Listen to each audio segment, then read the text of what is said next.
again, for recording's sake, we'll call this transmission 2. It's June 5th, 2016, about 2:50 p.m. Pacific Standard Time, and I'm speaking with Tellez, and this is a follow-up based off of our... So let's just move into the questions. Are you good to go on that? Okay. Part 2 here, going into it. So we left off at going through 1 and 2 of the unveiling, and so the natural kind of lead-in is part 3 of the unveiling. You want to talk about, what that's going to be, what we can expect to see rolled out. Your thoughts on that topic? I'll say a lot. So the unveiling is a process of merging the conscious and subconscious and all that I was talking about with the trauma. And it's very intense and basically almost cathartic in a painful but healing way. And so that's going to have to basically be along the lines towards the planetary healing that we're going to experience. Phase 3 is essentially all of that, as well as what you could kind of call the ultimate truth about our existence and our reality, whereas phase 1 is the kind of nefarious activity that's been going on in the underground bases with the cloning. And I kind of also want to bring up the celebrity cloning, because there's just a lot of information coming to that, and on their own behalf they want attention to it. They want people to know. Aside from that, we can't really say much, because it's like, well, who wants what and who's in power and control, and not many people really understand that. But the idea is, if there's more information, there's more public awareness of this, that's where we're going to see change happen. And so there are a lot of celebrities in the cloning situation where they're not being held against their will. I can't say that, but it's not an agreeable situation, and there's all these contracts and requirements and things like that. So I want to make that an effort, at least in people's minds, something to think about. But and that information goes along with the first part of the unveiling, as far as the secret projects and cloning and things like that, correct? Yeah, so that was 1, and then 2, so celebrity cloning, and then the technology that is required for that is 1. Then 2 is the rest of the technology and how that technology changed our world. You could call it the history, but it's actually the fabric of time and space itself that has been altered. And then from there, phase 3 is basically, I don't like to use the word for the idea denoted, but the pinnacle of all of that, which is that what situation we're in and the bounds of our universe and how all this works is part of the unveiling, and it's much as much as it is external. It has to do with the plane we're on, and whether it's a ball or space is physically empty, so to speak, or whether it's more hyperspace with hyperspatial realms, and then into extraterrestrial contact, and whether they're walking around entities, or whether they're more spiritual or even angelic or demonic. And coming together of all this knowledge that humanity's been holding, but as well kind of been manipulated through. So it's a big deal. It's almost like, and it's not a deal because that's another word, but it's almost like it's a coming to age of humanity, where they start to learn about the world and life. And as a child, we're kind of self-centered, and I don't mean that in the bad way, where a lot of people believe that children aren't worth much to a society because they're just having fun being self-centered. But I mean in the sense that we're learning about ourselves before we can comprehend other people's positions in the world and all those things. Humanity at large is doing that and figuring out what's on top of the kitchen counter, and where everything belongs and how it all works. And so when you're talking about the process of that kind of third part of the unveiling being a coming of age, what it reminds me of is a lot of different kind of tribal rituals and things like that for coming of age ceremonies. And essentially, a lot of them are initiated through some type of process that's not so easy, whether it's scarification, whether it's doing a vision quest where you're out on your own, but it brings up a lot of transformative breaking through the veils processes in order to kind of transition from one maturity into the next. And is that a decent metaphor to kind of describe that third part of the unveiling? Yeah, it goes to that degree, and it goes beyond that. Everything that relates to the whole world is tied into this. So tribal existence has its place, of course, and a lot of these societies will work with a type of initiation process, and it's what it's all about, really. Mm-hmm. The basic idea of that is that fear can't be allowed to gain control over the whole, of the self or the being. And that through that negation of fear, which is like a foreign entity trying to come over, the person can really find their own power within and overcome anything at that point, because it's no longer based upon what's external, but it's based upon what's happening within, and that person has control over that now. Mm-hmm. But then it goes into all these different areas and how it could be coming down to changing people through this, and the transhumanist agenda comes up, and different occultic religions or even mainstream religions, and how those events kind of warp the human consciousness and the personality into being something else. And we are pretty much in danger of seeing that on the mass scale, because that's what we've already seen. Mm-hmm. That's how we got to this point. Mm-hmm. So, but with awareness, though, things lean back towards those who know and those who are capable of, which is there's a lot of people will simply, not take control, but they'll come into position. And I can't really describe what's going to happen. It's not like I know, although I've seen things, but anybody who just watches and sees what's happening knows what's going to happen. And so it's just about how we're going to learn from everything. And I don't like using their metaphors, which is that the phoenix has to rise from the ashes, because that's all about destruction and creation in order out of chaos, which is not what this is really about. That's what's been pulled over people's heads, basically, to make that initiation into a true connected existence so harsh and strong that it becomes a programming event, and the sacrifice of that humanity and into something transhumanist or hive-minded or cultic. And so it's weird. It's like it leans to both ways, where people that are ready for that will experience that coming to age, and the people that see this and don't understand are just going to think, basically, the fear will be there. Mm-hmm. Can you tell me, as far as this unveiling, you broke it down into 3 different parts. Is this an agenda that's being put forth by, kind of the higher ups here, or is this a natural agenda kind of unfolding? And are these 3 parts part of other whistleblowers that are also on the same kind of page as far as ushering these sections in a timely fashion? Yes, it's natural and it's planned. It's basically, if you want to look at it in a not skeptical, but like, I'm trying for words here. Mm-hmm. Basically, to make sure we're not being in a vulnerable position and we're not being cheated or whatever. Mm-hmm. I'm not doing well with the words, mm-hmm. But that it's they say, and we can basically guess, but we don't really know for sure, that something is going to happen anyway. Mm-hmm. We know something's going to happen, but this is going to be this great shift that has been talked about forever. At least, we call that forever, but it's been only a few years. Mm-hmm.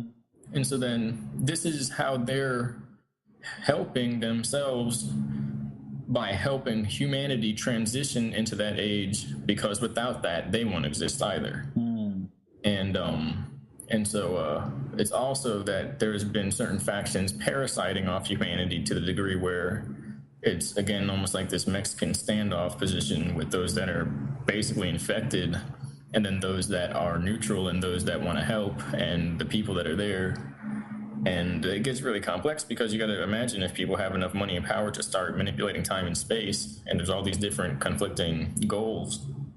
So this is basically the point where it all wraps up, because we've been in extended time where the control system has been dragging out situations, delaying releases, basically creating history year after year, decade after decade, just when in reality everything could have been changed already a long time ago. Mm-hmm. Definitely. And so that's coming to like a point, a finite point where it can't continue. Mm-hmm. As a result of that, people will wake up and see what's been swept under the carpet, what's been hid behind the veil, and then that's the cosmic awakening. So it's like it's not necessarily connected, although it is, because that's just how time works. They've been delaying it so long that by the time they reverse that, it's going to force people into a spontaneous cosmic awakening. Just leave them right so there. In the same sense, if they don't allow it and they keep going on, they just run out of basically like code. And at that point, whatever they're trying to grasp onto just slips from their hands. And they know that's the other version of that. And all they can do is basically paint a picture of something better, or get people to completely turn against themselves, which is what people have been doing this whole time. But within that, coming to not age yet, but coming to the hardest, most difficult part of our existence, where we're looking death in the face, that's when you're going to see humanity basically go through that shift and that change. We're already hinting at it, but everybody's looking down. I mean, think about it. Me and you, two generally normal people, I mean, maybe normal conversation about change in the world. And right now there's radioactive waste spilling into our water, into the ecosystems, and it's not going to go anywhere for thousands of years. Think about this. We're talking about our existence here, and we're in a world where we're two guys out of however many hundreds of millions talking about it, and you know, we're not alone in that, but there's not many people doing it. So right there is kind of absurd, but maybe we just realized and looked around and saw these things, and when others do it, the same type of process will happen. You know, there's thoughts about simulacra and created beings and soulless beings and things like that, but really don't need to get into that at this point. But so that's how it's kind of connected, intimately connected, and in the same sense, it's kind of on themselves to help this transition as well. It's already going to happen anyway.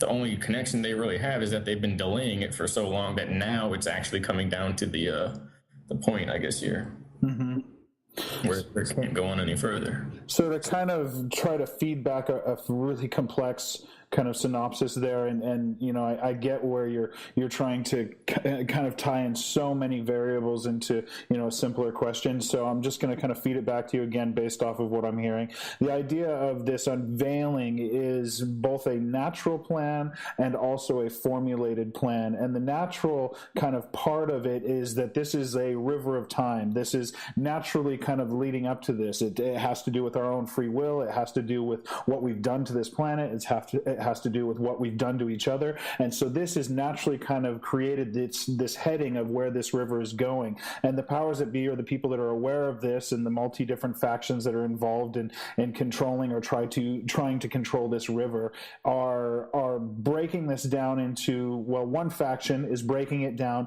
into three parts of this unveiling to try to get this information out to wake up the people, because right now it's coming up to a head. It's been delayed for so long that we are literally coming up to a wall that we either have to break through or we're going to kind of smash against. And then within that same kind of timeline in that river, there are multiple different factions looking at the variables that are happening right now and trying to manipulate them for their own agenda, trying to, you know, precog in the future, you know, look at different alternate timeline scenarios to kind of plan against certain things. But naturally, we're just kind of flowing along in this river, and the unveiling is inevitable at this point. This is going to happen inevitably. Yes, I can agree with that. Awesome. So that makes a lot of sense there. And so just to kind of wrap up on that topic, the third part of the unveiling is very much, as I'm hearing it from you, the big wake up. This is, you know, essentially the parts previous to this. This is the nuts and bolts part, and I very much relate with you around the inward journey and then outward journey. It's very much what I built the FDN whole movement around, and so that totally connects with me. And the idea of the first two parts being around nuts and bolts information of what has happened, where things are going, you know, the projects that have gone on, the different types of interventions between ET species and things like that. That's more of kind of the outward information where we're educating ourselves. We're all kind of waking up to that, okay, history book of really what the fuck has happened and what's gone down. And then that third part is the accountability part, where we really transition through a level of, sacred right into that understanding and grounding that understanding, and really the accountability of what all of that knowledge does to us as a community really starts to ground itself into us physically and in this realm. And it's from that baseboard we can then kind of relaunch into a new. Is that line up with your vibe at all? Yeah, it's multidimensional. It's not going to be one event or one group anywhere. It's this pushing and ebbing and flowing of people feeling what they're going to be feeling naturally, and then learning how to, like you say a lot, digest it and actually build and produce and, create out of that, well, not really a breakdown, but what is going to be then synonymous with basically is the breakdown of this system now, which is deceptive based, and the things that we do provide no meaning. Anything, even so a lot of stuff anybody could be doing, whether you're in an office or doing labor work. A lot of it is just redundant stuff that, and then on top of that, we're like poisoning the environment and destroying things. So that's dissolving, and in that we're learning how to deal with what's left when all that's dissolved, which is honestly a cosmic challenge in itself. That's the big kicker, that we think this is hard, and it is, but it's only because we're ignoring the self. So then we have to get out of this and then realize what it means about the self, that we were in this for so long, that we were doing this. And so when we get into that concept, the idea that we've been doing this for so long, we've been subservient to, gods, to religions, to governments, turning over our control and accountability, what group, essentially was served by this? When you talk about the ideas of us being an energetic food for maybe even multidimensional entities and things like that, what group essentially was keeping us in this cage here and using us in that level of where we do get up and we do the same mundane activities, we exist in an existence of the same activities, whether they're played out, as you said, as a janitor or as a construction worker or whatever they are. What group did that serve for so long? Technically, earlier on, that could serve to help everyone, but in the way it was constructed, it was basically like a filtration system where basically jobs were invented, societies, cultural systems were invented, not all of them in the variety, but the neo-cultural systems we have now that are based upon inventions of inventions, they don't kind of tie in. I look for a specific person or family that benefits from it, and technically certain people benefit from the fact that people aren't doing the work that they need to be doing. Exactly. So in that way, no one really benefits from those actions, although the highest form of benefit is that it's benefiting some type of plane or realm or group of people in a realm, possibly the temporal realm that is being accessed through technology by wealthy individuals and families, and that the lower vibrational energy that is created from people doing what they don't want to be doing, that doesn't actually serve anything, it serves that purpose in itself of lowering their vibrational energy. And I'm not too sure how it all adds up, but it could be that it could be something as complicated yet as simple as generators set up that pull energy from people on the lower scale to the degree where they make happy generators, if you will, and that's just an illusory word. Happiness is a choice and perspective.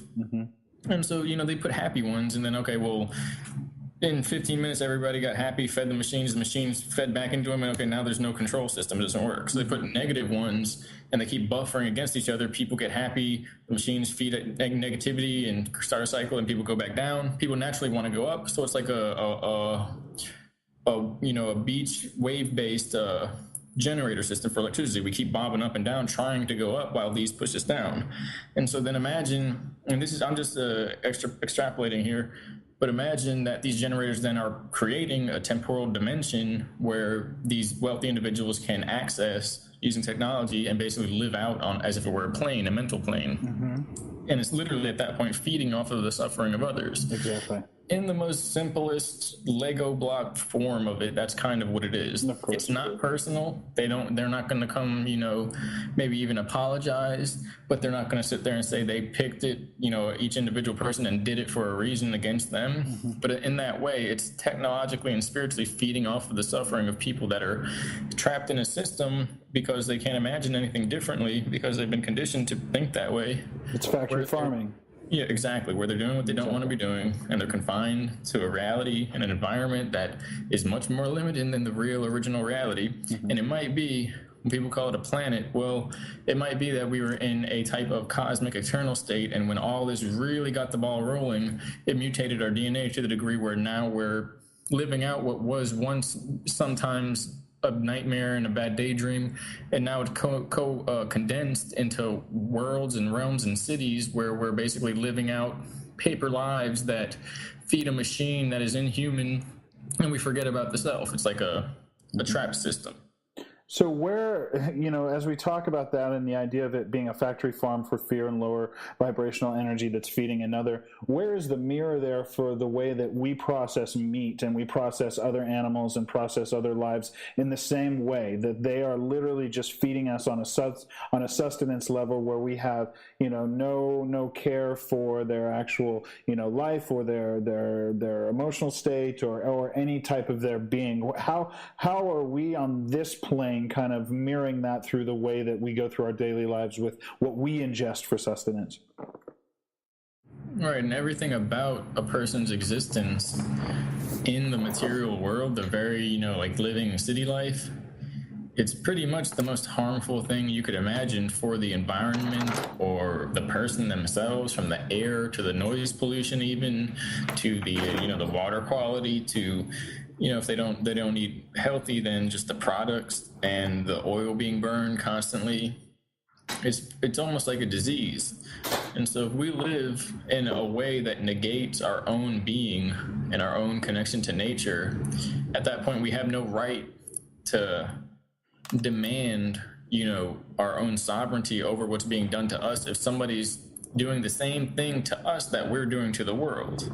It's not necessarily like we're kicking the world, in her knee, and now somebody's doing that. It's the degree that we're painting our reality so heavily within this control system that people won't even comprehend when they're then being used in the same way for the same control system because they think that's reality.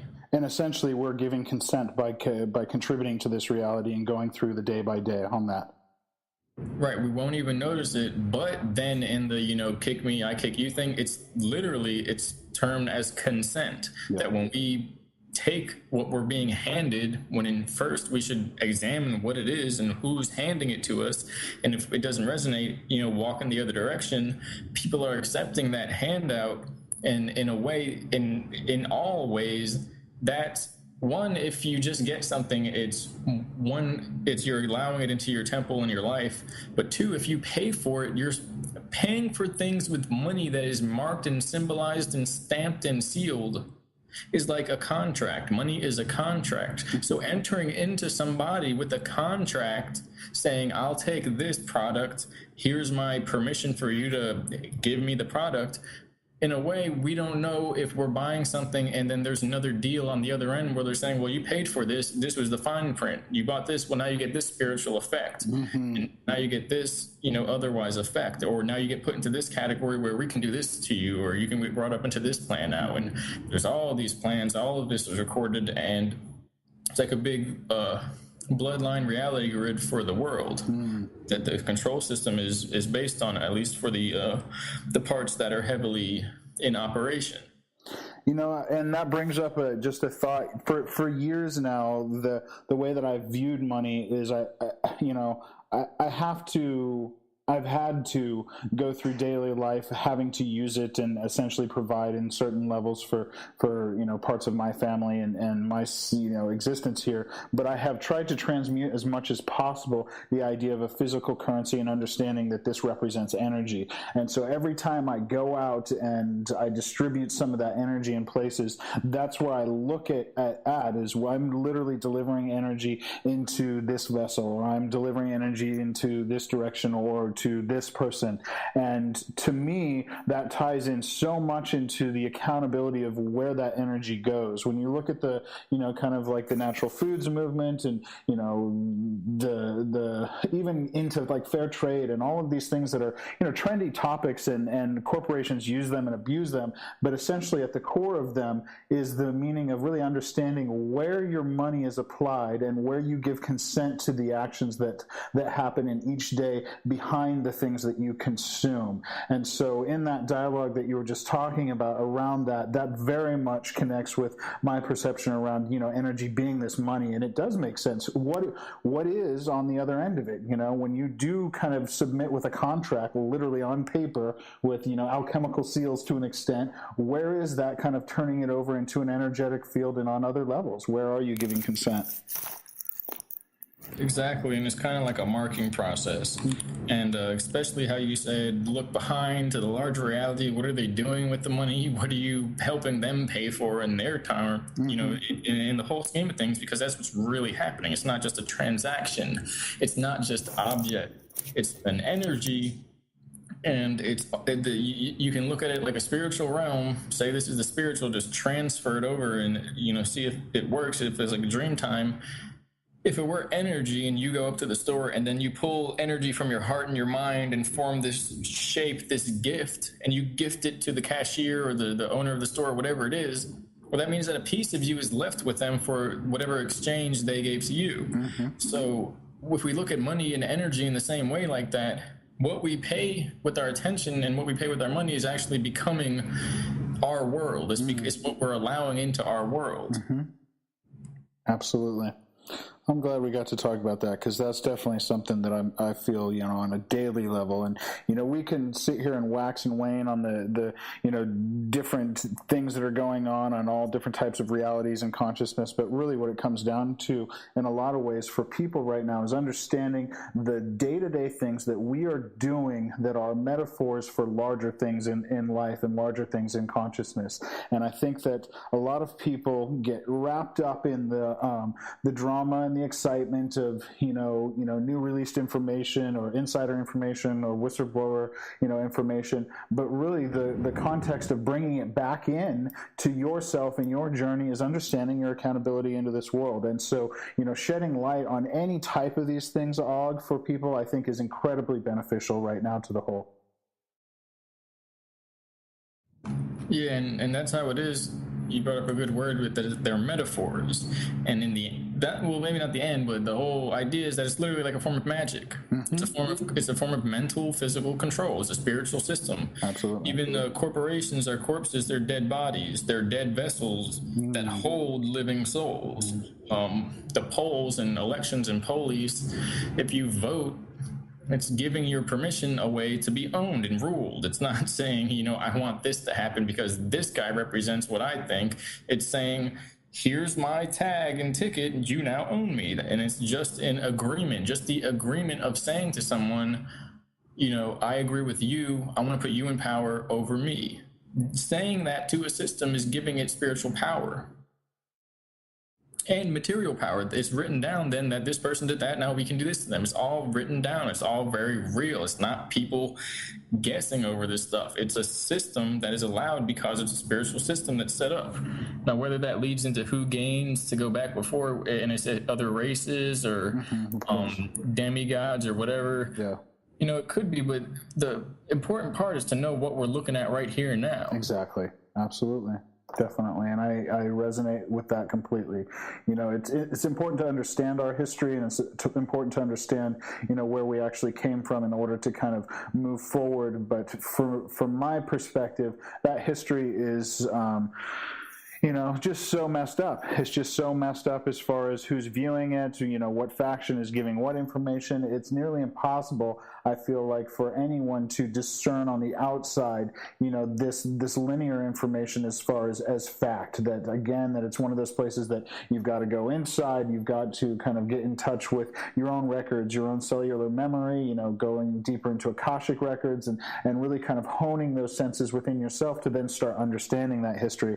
And within that idea is the understanding of being present here in this moment and being accountable here in this moment for yourself and for the whole, and as we move forward and you start to kind of educate yourself and understand on a level your actions in a daily place contribute, that's when you can start making minor adjustments. That's when your consciousness starts kicking in with triggers when you're out and you're buying things, where then you may just start looking at money as energy instead, or you may have some type of different, experience based off of, those little victories that you make in your life to change these things and upgrade your consciousness on a small level. I think the biggest thing I hear from people in general is, they're so overwhelmed with where to even start. Like, most people are locked into these jobs and to an idea of their livelihood, their children's livelihood, their families, and what they go to first is they think, if I stop doing this, everything is going to collapse, I'm going to end up on the streets, all of these things, and where it comes down to is doing the small adjustments and taking small victories, and those small victories are in the long run what will turn into a massive victory for the whole, because it is not something that we can just kind of unplug in this moment. This dream that we've all been dreaming together is a deep one, and we're all connected to it, and it will take small adjustments within that dream for us to start dreaming ourselves out of this existence and into a new kind of paradigm. Yep, and a lot of it is the brain. People talk about the holographic matrix and all these control systems. A lot of it is coded into the brain as part of how people say that we've been evolved or modified on a genetic level. It's that the way the brain works is that it's kept in an imbalanced, dualized society. It's kept in one side or the other versus using, and that keeps a binary consciousness where all of the sides aren't active at once. You can kind of look at the trinary brain as the limbic, reptilian, and neocortex system, where we're connected to feelings and higher thoughts as well as lower feelings and instinct. And, you don't really see a lot of people activating in all three at once. You see one or the other. And the key to that might be in the smaller parts of the brain, the hypothalamus, which transfers signals up to the higher and lower, basically lets it out of the lower if it's deemed as important. And depending on certain things, the hippocampus dealing with memory and certain perceptual and memory ties. And then an important one is the reticular activating system, which is basically, if in psychology it's described that they do it a lot, little experiments or demonstrations where if there's a party or something and you hear, a crowd of 30 people just murmuring together all in one big voice, and out of that somebody says your name. Well, out of the blue, that person normally, or you, stands up and looks over in that direction, even if you weren't paying attention. And that's because the reticular activating system is designed, and that's a funny way to put it, but it will filter. It's like a background processor application software running and listening through all the noise, and whatever comes out of that has been filtered to that specifically relates to whatever information is deemed relative to that particular brain. And so that system is on right now, and we're ignoring everything that's basically calling our name for the truth and telling us what to be focused on. It's replaced, and that's what's conditioned from birth, basically, to only look for more material, feeds of information, and ultimately it's that which identifies with the false ego. That which and it's funny I use the name, but that's kind of like a metaphor here. It's that which we perceive as identifying with the paper individual, which exists in this physical construct and is basically 100% a part of the physical matrix system construct that's attached to an identity and a particular career and a particular history that identifies with basically certain differences between what we think we are and what we think we aren't, that may or may not be built on cultural programming or fear-based, experiences and trauma, locking us into what we think we can't go beyond. And so that system has been abused and twisted up to the degree where it doesn't fully activate if we're connected into seeing ourselves on this material plane and identifying with that form of consciousness. It's very, very much psychological. And that's where it comes into every moment and every day. If there's some, it's weird because people get on vibes. It's difficult. People get on vibes and they're on a diet. They're working out. They're doing something in a hobby with this, and then it goes away, and they don't feel the motivation to do that anymore. So how do you find the motivation to continue to look into reality and break free from a system that is it's literally everywhere now? It's not going to be through a fad or a trend or one. What happens is when somebody's doing a fad or something out of habit or anything like that, it's one of the systems active and the other systems aren't checking it and keeping it in place and going, well, that situation, that action, that addiction, that habit, it doesn't feed the whole, that identity or that emotional response, whatever it is. And normally awareness rises up and we'll feel suffering and trauma and go, well, I don't want to do that. I don't feel like that. Now we're conditioned to go every day, I don't want to do that, I don't want to do that, and just continue doing it and do stuff we don't want to do. So that whole system gets twisted around until we're attached to this false persona, literally like they showed us, in these base situations that you can create controlled insanity. And in that, the personality breaks and fractures. It's as if that's what happened on a mass scale, and the personalities that belong to this identity are actually fractured away from the whole and the real original personality that's within us. So that then comes down to why people create these endless motions where they're not finding the way out, but they keep looking for more and more outside, activities. And, there's been tons of self-help and introspective and all this types of stuff, talking about this, but it really comes down to that system, to the degree where people, ultimately will go through a kind of a cosmic awakening. And it's because that false ego, that's the ego that dies. That's the one that fears death. The true self doesn't fear it. It doesn't fear anything. And so imagine as this system dissolves, but people aren't yet letting go of that false ego, it would be as if they're going into the eye of death at that point. Whereas the other person that can basically just have to let go of the illusion, people like that, they can transition into what's really here and what's really here to be known. And that's literally when the brain is activating and it's being controlled more by a spirit within, instead of all these external programs and influences where we have like a quota of negative energy to make based upon insecurities or where we got to go and do things to feed that identity. And when that happens, then DNA changes, then genetic memory comes out, then people start to notice higher phenomena and I don't want to say telepathy, but people become connected on a spiritual level to the degree where all these mythological forms of awareness and experience, almost like a dream time, becomes much more relevant. And it's strange because then we have to merge what we've been doing here with a reality that fits, that has all these aspects of a true human being.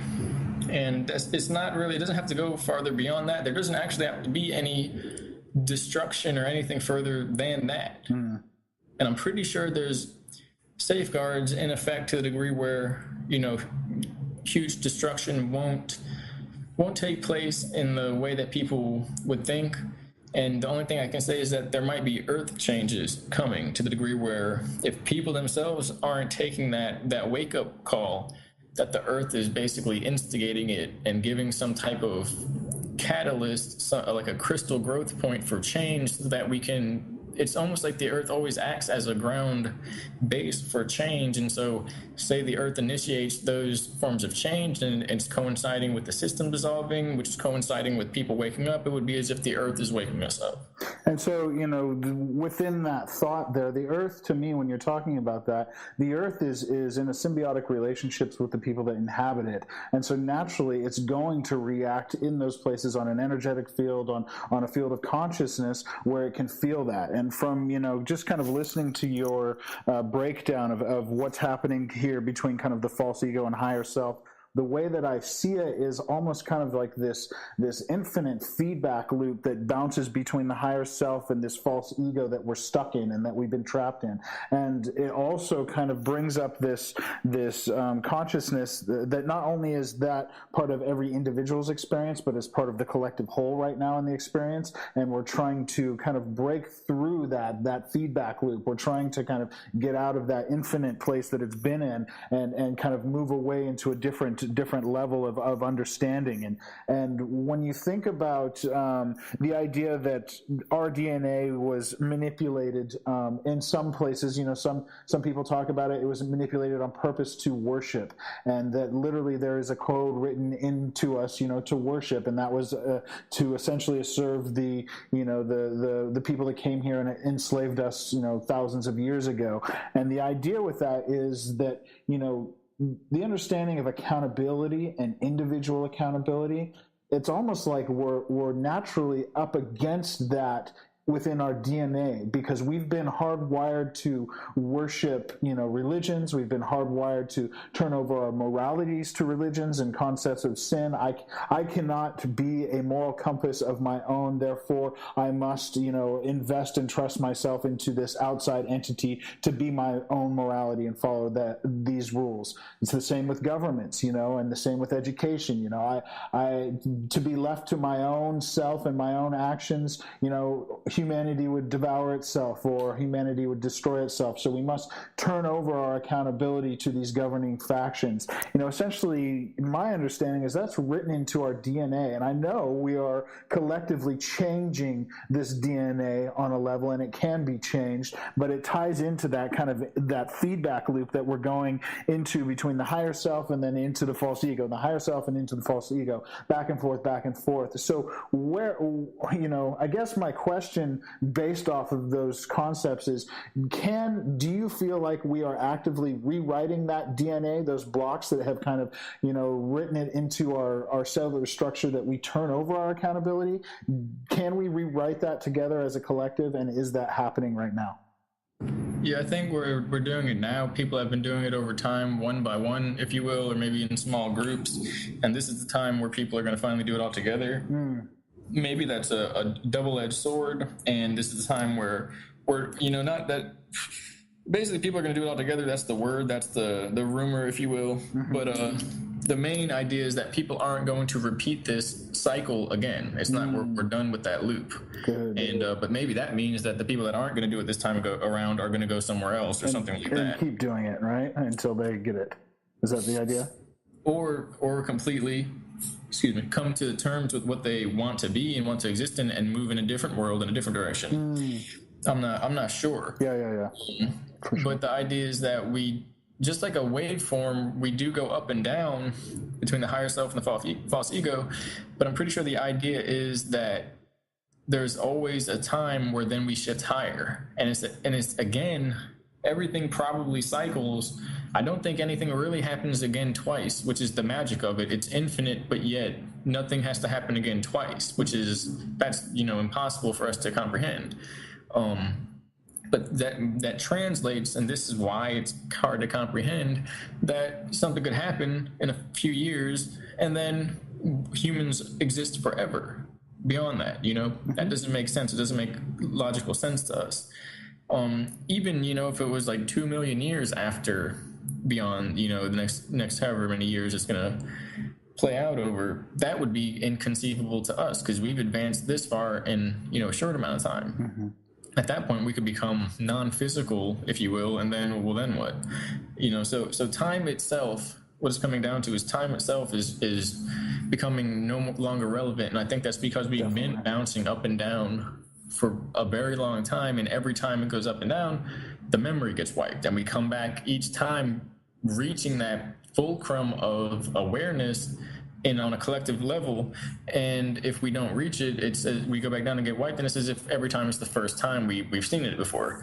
Whereas after that point, if we get past it, we don't ever have to do that again, because we don't have to do anything twice, to the degree where then it would be considered that we're forever beyond the bounds of lower consciousness and materialistic mind, and honestly maybe death entirely. Because if we achieve a level of understanding where we can literally balance our energies with the energy of the universe and what's on the plane and the earth, the earth, whether it's bacteria and virus or just simple toxins and stuff, and we can clean everything up, well, we would extend our lives to a very high degree. But if eventually as society we figured out how to go beyond that, so I think that it actually plays into, and if it's not that, well, they have not artificial, but they have technological ways of doing that where they don't have to die anymore. Now, whether that's refined fully and truly serves a purpose will probably be determined here shortly, but I've seen it, up close and intimate, and so I know they've been doing many, many things like that. And that does tie into why this is all happening, and how a lot of people say it's a test to see who really wants to make it to eternity. And it gets really weird to the degree where it's like we were always in eternity, and now's the time where we kind of took a step back to live in this difficult world situation, so that when we all come back to eternity, we know more about who did what in this type of not cataclysmic, but this very difficult catalyzing world, where then we know what type of person or eternal being each one of us is.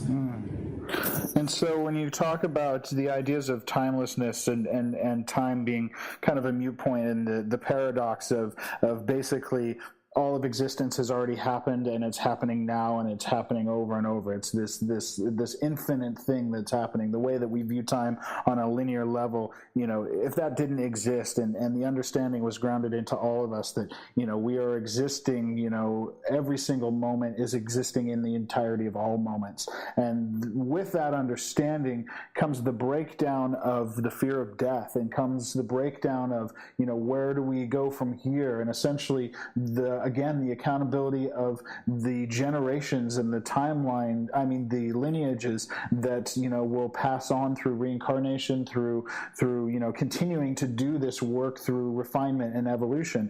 When you're faced into an existence and an understanding, and you've locked yourself into the thinking that this is my one life here, once I die, this is it. The fear of death, the fragility of letting go here is so huge that it locks you into kind of, stepping on eggshells through life, and not taking, chances, not wanting to expand your consciousness outside the bubble, because you're just trying to be safe and comfortable to just exist in this tiny little bubble of an experience. But when you start breaking down that conditioning and start really kind of opening yourself up to the paradoxes of timelessness and those things, you really can understand where this life, echoes into the infinite kind of education and evolution of all consciousness. And so that helps and assists with the understanding of day-to-day stuff, and breaking out of this conditioning here, and breaking out of this construct, because then you're able to see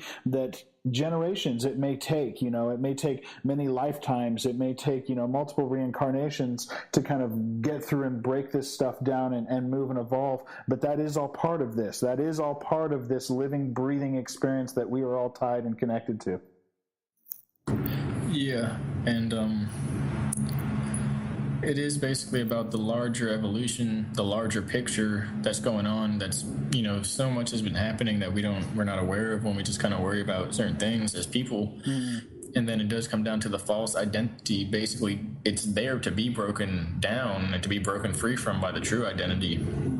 And even if it's not, reincarnative type of existence, and more of a simultaneous awareness happening at once type of thing, outside, what it means is that outside the physical body, we still exist, if not in a more free and, spiritually connected form, to the degree where we don't have like half knowledge like the brain can comprehend at once, because it has to focus on parts of specific things and like build an image of what it thinks it is, where we can actually see it then in some type of etheric quality.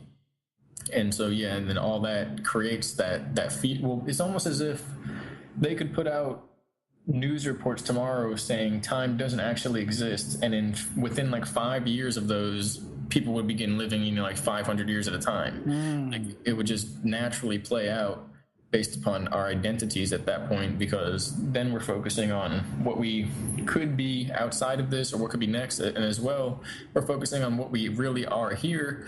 And that's how it's kind of like a puppet show. They're just getting us to look around at one hand or the other, when in reality the whole thing is telling us what it is. The set, the guy behind it with his hands up, puppets sitting there, the whole thing is telling us we're in a holographic reality where our higher self, which is eternal, is playing out these almost simulation like experiences. So it's like a dream within a dream within a simulator or a matrix reality.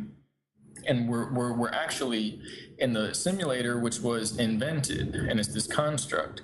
Naturally, we're just dreaming existences, and we basically bounce around realms, so once the simulator's gone, we'll be dreaming again. Gotcha. If we stay in a simulator, then there's no more dreaming. And with the simulator, does that have to kind of get rid of that simulation there, does that have to do with breaking through the 9 veils? Apparently, when these experiments that went on took place, and they say we were the Atlanteans, the first race, that's why we have this power. We're in contact with the Nordics, which might just be clones and deception and stuff. They make it look like them or their ancestors started the first generators, which are placed around the world, and left a bunch of artifacts, and the beginning experiments of this whole mind control MK Ultra thing began time in this dimension for humanity. Humanity was here, but it's like we weren't fracted away in this alternate dimension. Yeah. Which then equates to that we can break free from that system, and in that sense, we don't have to break through dimensional barriers with CERN. We're actually letting go of this construct, and it's like, that's the work that has to be done, and that's also the most difficult thing people can do. Yeah, definitely. All right, so to kind of slingshot back before I go into this next question here, you wanted to kind of take a moment to talk about the celebrity cloning, and I just want to kind of bring the dialogue back to that, and I'll give a summary of what I understand, and just for the sake of the listener here, is essentially there are underground bases and whatnot all around where they are pulling people's consciousness out of their bodies during REM sleep, and they're projecting this consciousness into clone bodies, and these clone bodies are then used to serve a multitude of different things for the occult and for the Illuminati, and sexual things and control things, and even like pets into a certain extent. And these celebrities have kind of given their consent and contracts to this relationship that's happening, but not so much in the clear way that they've kind of been duped, but not really been duped. It's one of those things that goes down to consent and the way that we're manipulated into it to a certain part of that.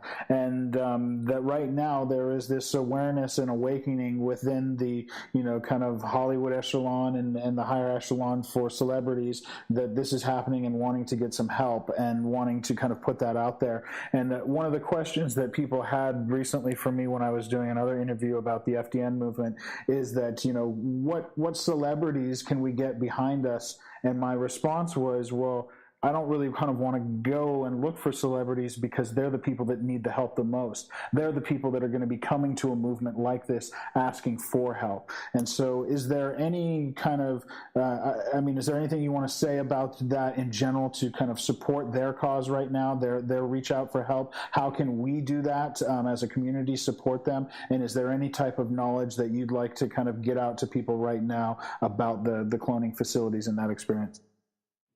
I'll just summary up what kind of you said. There are underground bases, and they use the REM sleep transfer, and they perform experimentation for occult purposes, down to pleasure and pay to play purposes like that, and then even into spiritual experiments with psychology and religious experimentation on the brain and mind.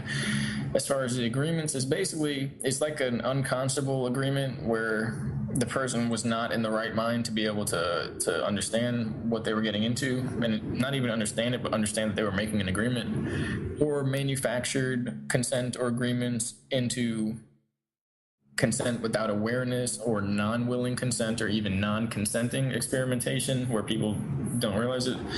And it goes back into how we're kind of consenting with every action we make, that basically what we do to the world and others is painting a picture for what we're allowing to ourselves in our realm. Imagine we're a realm being living in a realm, but whatever you have in your realm, whatever objects of whatever energies that you create, okay, so you have a certain type of whatever over here, I don't know, red ball sitting on a brown box, and say that's, smoking cigarettes or hurting the body or whatever it is, and some other guy just puts a bunch of those objects right over there, you technically can't say on the basis, it's almost like a protection system, because you can't say on the basis that he did that, he was wrong, because he could then play off and say, well, I thought you liked that, I just bought you 10 of them, I gave you a gift, now you owe me $5. Then the person might be, dumb enough to agree with that. But and so that's kind of how it happens, and it's kind of narcissistic in a way, where they might be in the wrong, but they know if they can get enough energy from that person will fold and basically follow them energetically and allow what they're doing.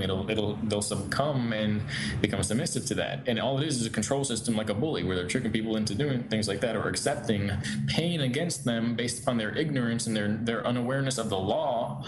And other people are using that as a type of false matrix system where suffering and sacrifice is being sold to us as spiritual advancement. And so then there is a celebrity cloning situation. And I like what you said about the individuals. I've personally had contact with all of the celebrities that you know. Everyone that's listening to this, and then all the little whoever's watching whatever and listening to this that aren't probably going to listen to this, I've seen all that they've seen too. And you know what that means, because people that are worshiping celebrities know of like hundreds of celebrities that like better than their family. So I've seen them all. They'll get involved on their own. It's very complicated with that. Some of them are basically from another time. That's kind of how it works. So if you could imagine, it's not like they're going through something that's bigger than this. It's just that they're in a situation where it's like a dam that's going to break. And once it starts to break, more than just water is coming out, basically. There's going to be like boats full of stuff that we didn't think existed coming out, or maybe I should say ships. Can you expand on that really quick? Can you go deeper into that thought? Tell me more about that. Well, there are some people that are basically reincarnated through the soul stone technology. Apparently that doesn't work with everybody. A lot of people basically, with this brain chip, which most people involved with this will have, it feeds into a very powerful system that actually communicates forwards and backwards in time. And also there's infection systems that friggin' got the same power, basically, the same capability. So we're dealing with almost like, crazy Terminator situations. And apparently it's all managed now.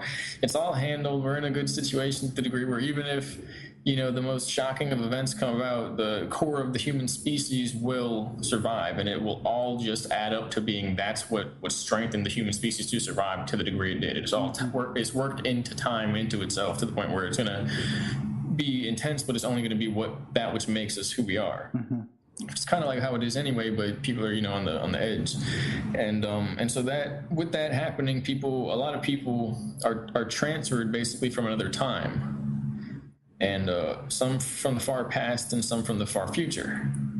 Wow. And so they're bringing, and that's what Egypt was for. Egypt was for a lot of generators to turn on and then bringing the entire city into the future, you get it? Or wherever else it's going to go into another dimension.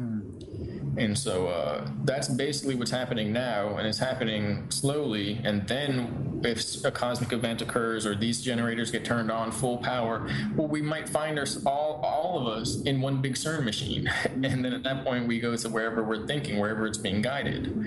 And but regardless of that, which is all connected, because in these situations, the people gain awareness through this system because it's almost like the internet.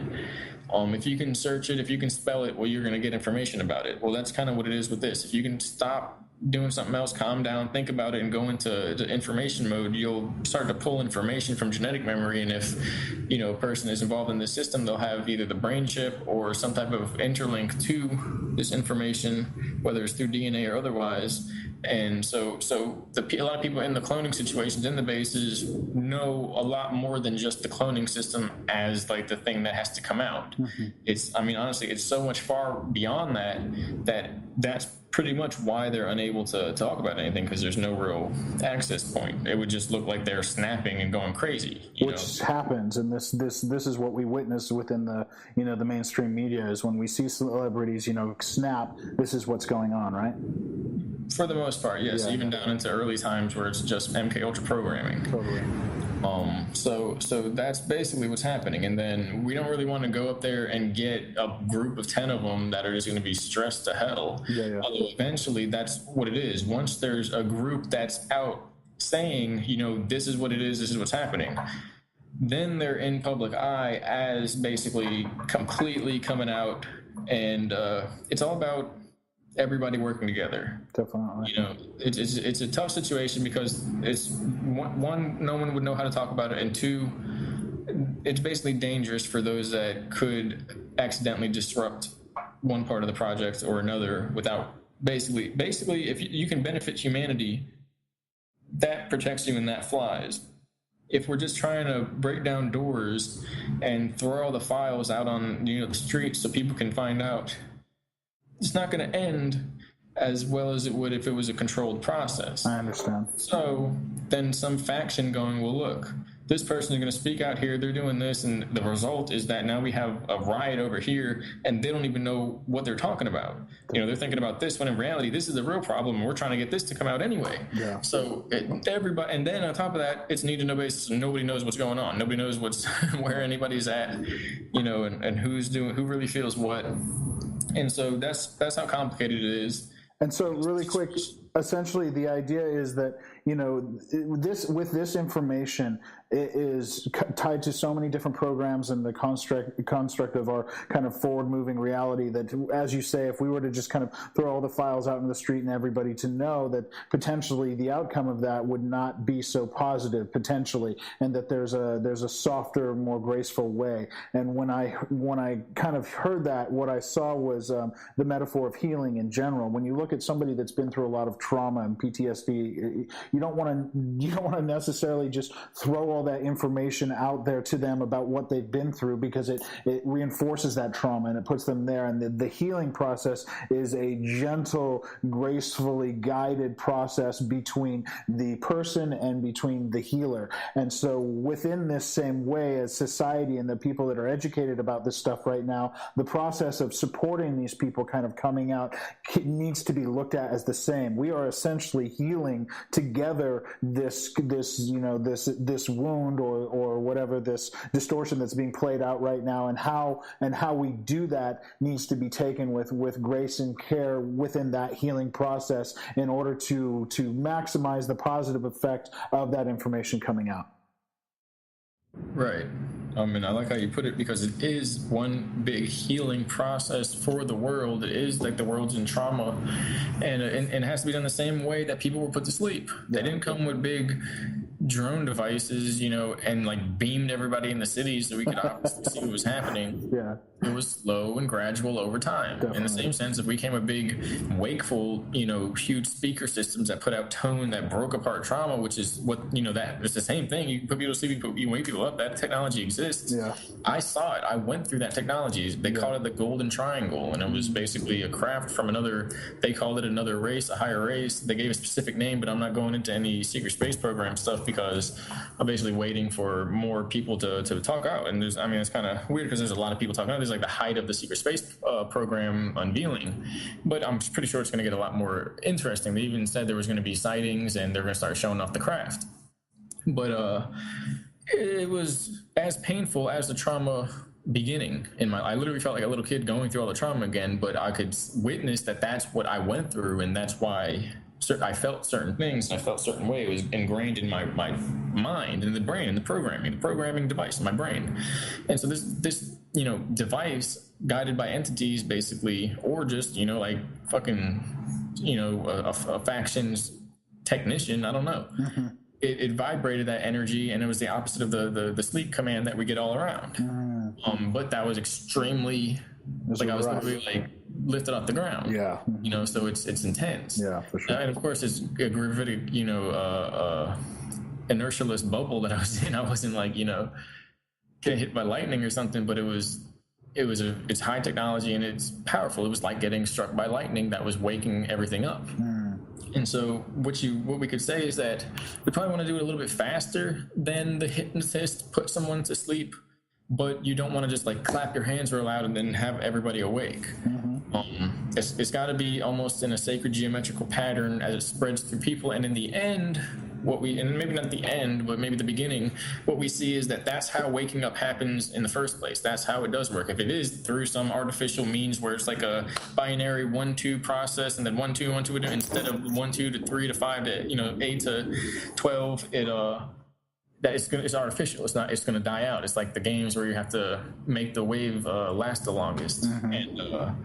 And when it does happen naturally, then that's what can't be stopped. And they kind of also say that's why they're building up to this, because when it does happen, it can't be stopped. Nobody can stop it. We're just in the portion where it's not really jumped off yet, but because they're using such high technology, people are aware of where all this is going before almost they're supposed to. We've been bumped ahead in technology, and as a result, we're basically trying to stop getting ahead of ourselves as a result of them being so far ahead of us, when in reality we're just coming up to where we should be now. So it's almost like a nightmare that didn't exist.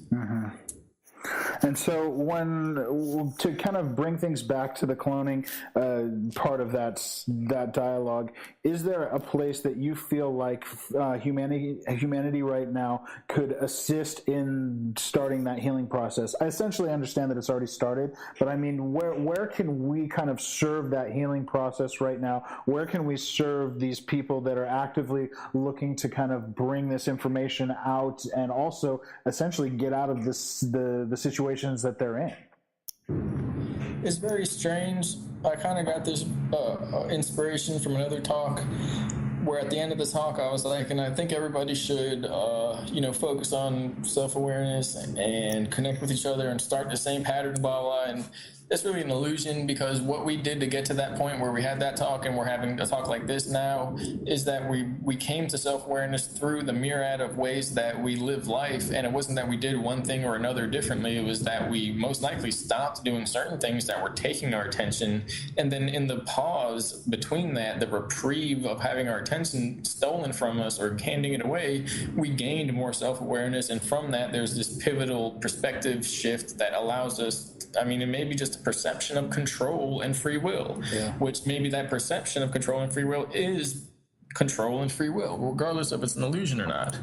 And so it's not really so much an action, although that does go along with meaning, what we're doing here is good. People, people could write their ideas and get them out on, videos and communicate to each other and everything in regards to that. But it's all about self-awareness, which kind of comes down to not acting and basically inaction, and in that way not forcing the change as if it's a change that we can have anything to do with other than delaying it. And then we realize that it's really not that people aren't doing too much in this situation, it's that people are doing too much in the wrong way, with the wrong attitude, in the wrong system. So it's really that we need to withdraw from that. Now that's a big, complex, labyrinth of interaction and interoperability and how stuff is going to work and accountability. In reality, maybe not reality, maybe dream time. Maybe it's more like this. Maybe, how do you wake up from a dream, a nightmare that you don't want to be in? Is it really that you do a bunch of things differently? You could, because you could say, well, when something scary is happening, laugh or make a joke or flip the lights on or something like that. But the main thing is that when there's a moment of fear or something trying to create that response, you cut that response off and you don't give into it, and you can watch it fade away at that point. Because then at that point, we don't really have to wake up for the dream. So it's maybe that we don't have to create change here, but we have to, or not create change here, but not that we have to change a system with our actions. We need to create what we want to see, and that will slowly overgrow the system that we see now that's not sustainable anymore. And in that comes the real, only true, and maybe other than that dream metaphor I gave, only true advice, which is that we need to find what it is that we want to see, what it is that we want, what kind of world do we want to live in if we're creating it and we're not living off of trends and fads and, a popular opinion, and basically all that stuff is controlled and it's picked for us. None of that is what popular cultural opinion is. None of that is what people want. It doesn't have anything to do with the individual understanding themselves. And so in the end, and I keep saying in the end, it's not the end, it's a good way to wrap it up, but finding who we really are in this individual way is like humanity breaking off of that cultural hive mind where everything, the self, the identity of the self is decided for us. Now that can go, in different directions. It's omnidirectional. We can go from this binary, I'm cultural versus I'm something else point of view to, transcending that shift in the middle above it and going in any direction from there, wherever we want to put that, which could be, now there's this neo-culture and no one really knows who they are, and it's all, cartoons and pop culture that they're connected to, or political BS. But in reality, that shouldn't overthrow the whole picture. It shouldn't change the fact that this is essentially a natural evolution of spirit and identity that honestly it falls into that nightmare situation where we don't need to destroy people doing that. We need to secure ourselves in who we are, which would be the alternative would be that, well, you can keep your culture. It doesn't mean you have to give everything up. It just means that you have to actually find yourself within that. And that's basically what's happening and what we're doing. And that comes down into everything, down to almost a charge and a battery. It comes down to the physical, the ground level, the ones and O's, and the, valuable, limited, quantized amount of life that we have. Where are we giving our limited energy to, spending our time daily and our mind, energy, and our body to produce, as well as emotionally, mentally? Where are we giving that? Because that's where we're going to be incorporated in the overall spectrum of the universe. That's what we're going to get better at doing and thinking within ourselves, in whatever realms we tend to inhabit. So, and that route in general and that perception is in my opinion very aligned with a highly efficient way of healing. If we're really kind of bringing this back to the idea of healing and collectively healing, that essentially is a really efficient, gentle, graceful way, as we were talking about, way of healing and kind of moving forward too. To just a couple little questions here. The reason why you don't use celebrities by name is because of what? Well, I've thought about that as far as just they're tense about it. They're extremely tense about it. And I kind of said before, they don't want to speak out because they don't know how to put it, and their rep. Well, sometimes the people controlling this are a little bit not so nice, maybe homicidal. And so there's that, if you want to look at it that way. Okay. So at that point, you can't really get on anybody for saying, well, I didn't want to lose my life. And then, whatever judgment goes beyond that for whoever's on the inside and saying, well, you've been doing this and you took part in this, that'll all get handled within itself. And so as well, though, they want all this to come out, and once it does, they'll start speaking out more and more. That's the whole point. What people have said about, what you said about people freaking out. So imagine that's real, and that, put it this way, the people freak out because they're trying to speak out, trying to figure out how to do it, and they go insane. As well, they're getting hit with beams and radionics and devices and being cloned, and it's being weaponized against them, against people who are speaking out and things like that. So it's really, basically it's like this. If one person does it, they're going to get hit and they get set back. That's a delay. If more and more people do it, then you can have any kind of change.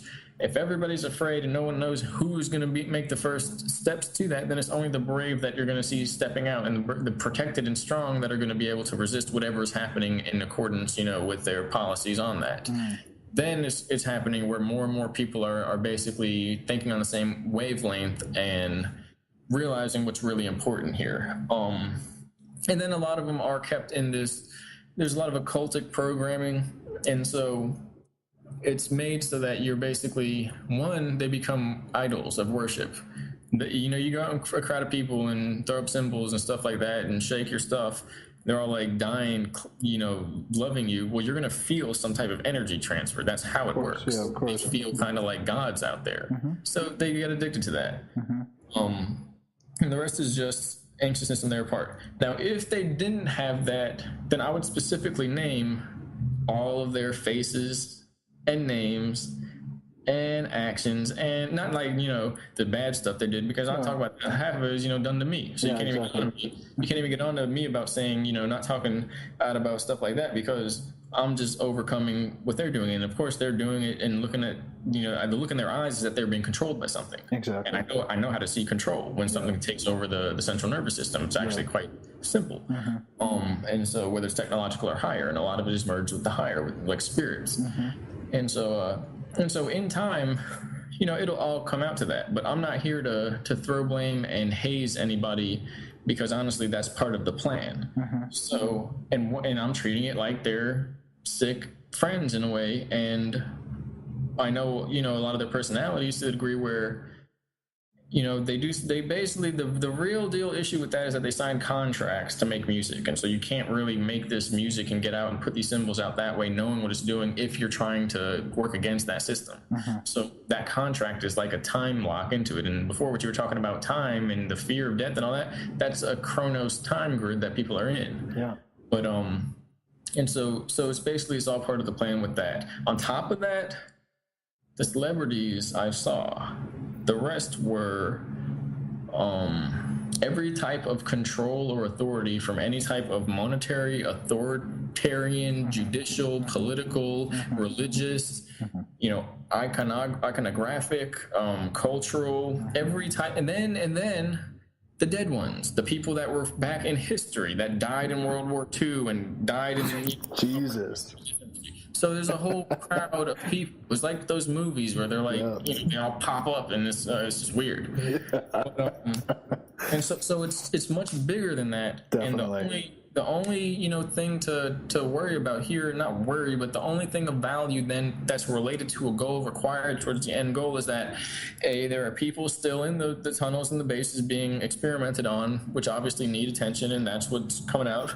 B, the celebrities themselves that are basically crying out or being experimented on or controlled, and that needs to come out. Or C, this whole picture and where it's leading to needs to be kept on track without delay, so that in the end everybody knows what's going on, and that not comes out, but that comes to fruition. So that's what's in my mind, that's what's happening, and it's, you know, that's basically my thing. I also, and you know, a lot of things they did was to drive it in my mind so I remember as well. They're trying to like break me, because it's, you know, it's like it's a weird thing. Everybody tries to one up each other. And that's what, and I saw like fear in their eyes when they're doing it. I didn't see like they want to be doing this stuff. And that's the control matrix. They're under control, right?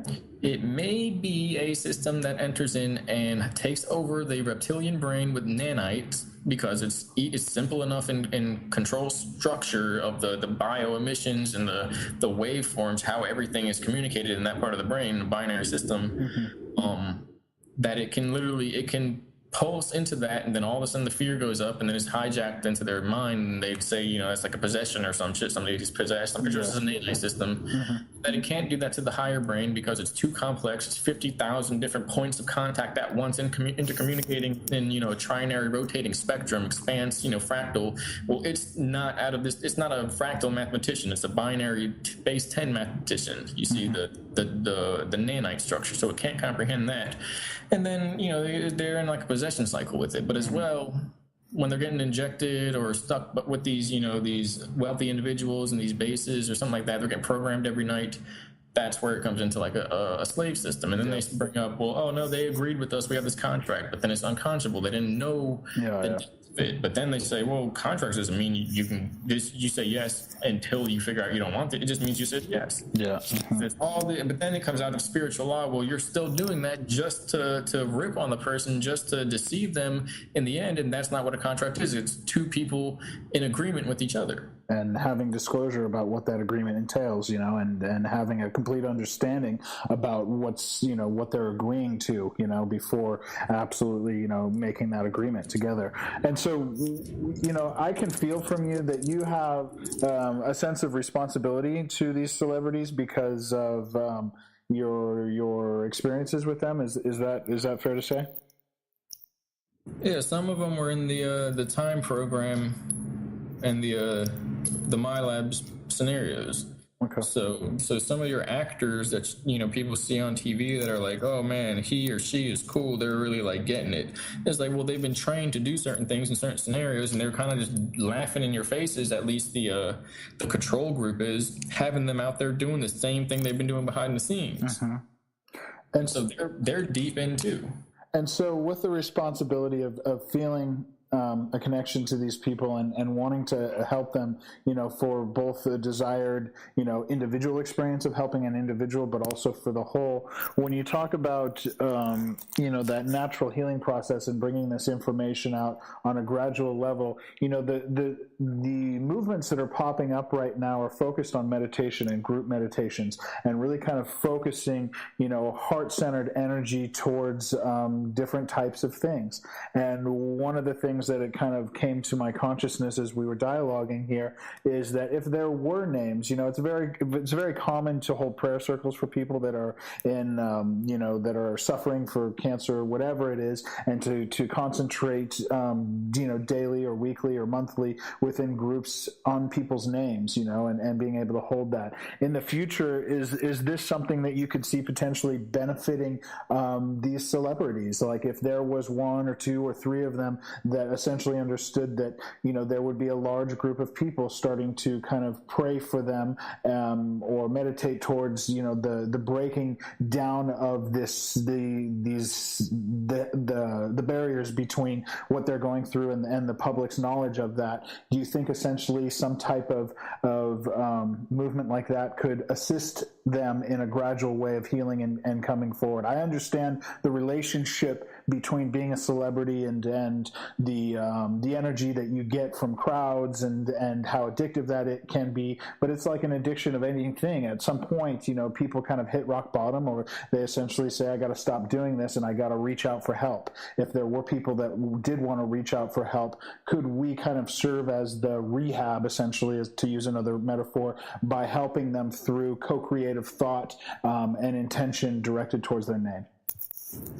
So yes and no, because is that whenever it's everything that we do here is really a sexual spiritual realm. Everything that we do, the thoughts that we send, everything we create mentally, it's tangible, actual liquid etheric object substance in the higher. So now imagine there's a bunch of addictive type of spiritual energy that is enveloping them, and they're feeling the power of that. And then we want to take that, not take that sounds wrong. We don't want to steal it. We don't have anything to do with that. But we want to give them enough positivity to break free from that and make decisions on their own and not have to be a slave to that system.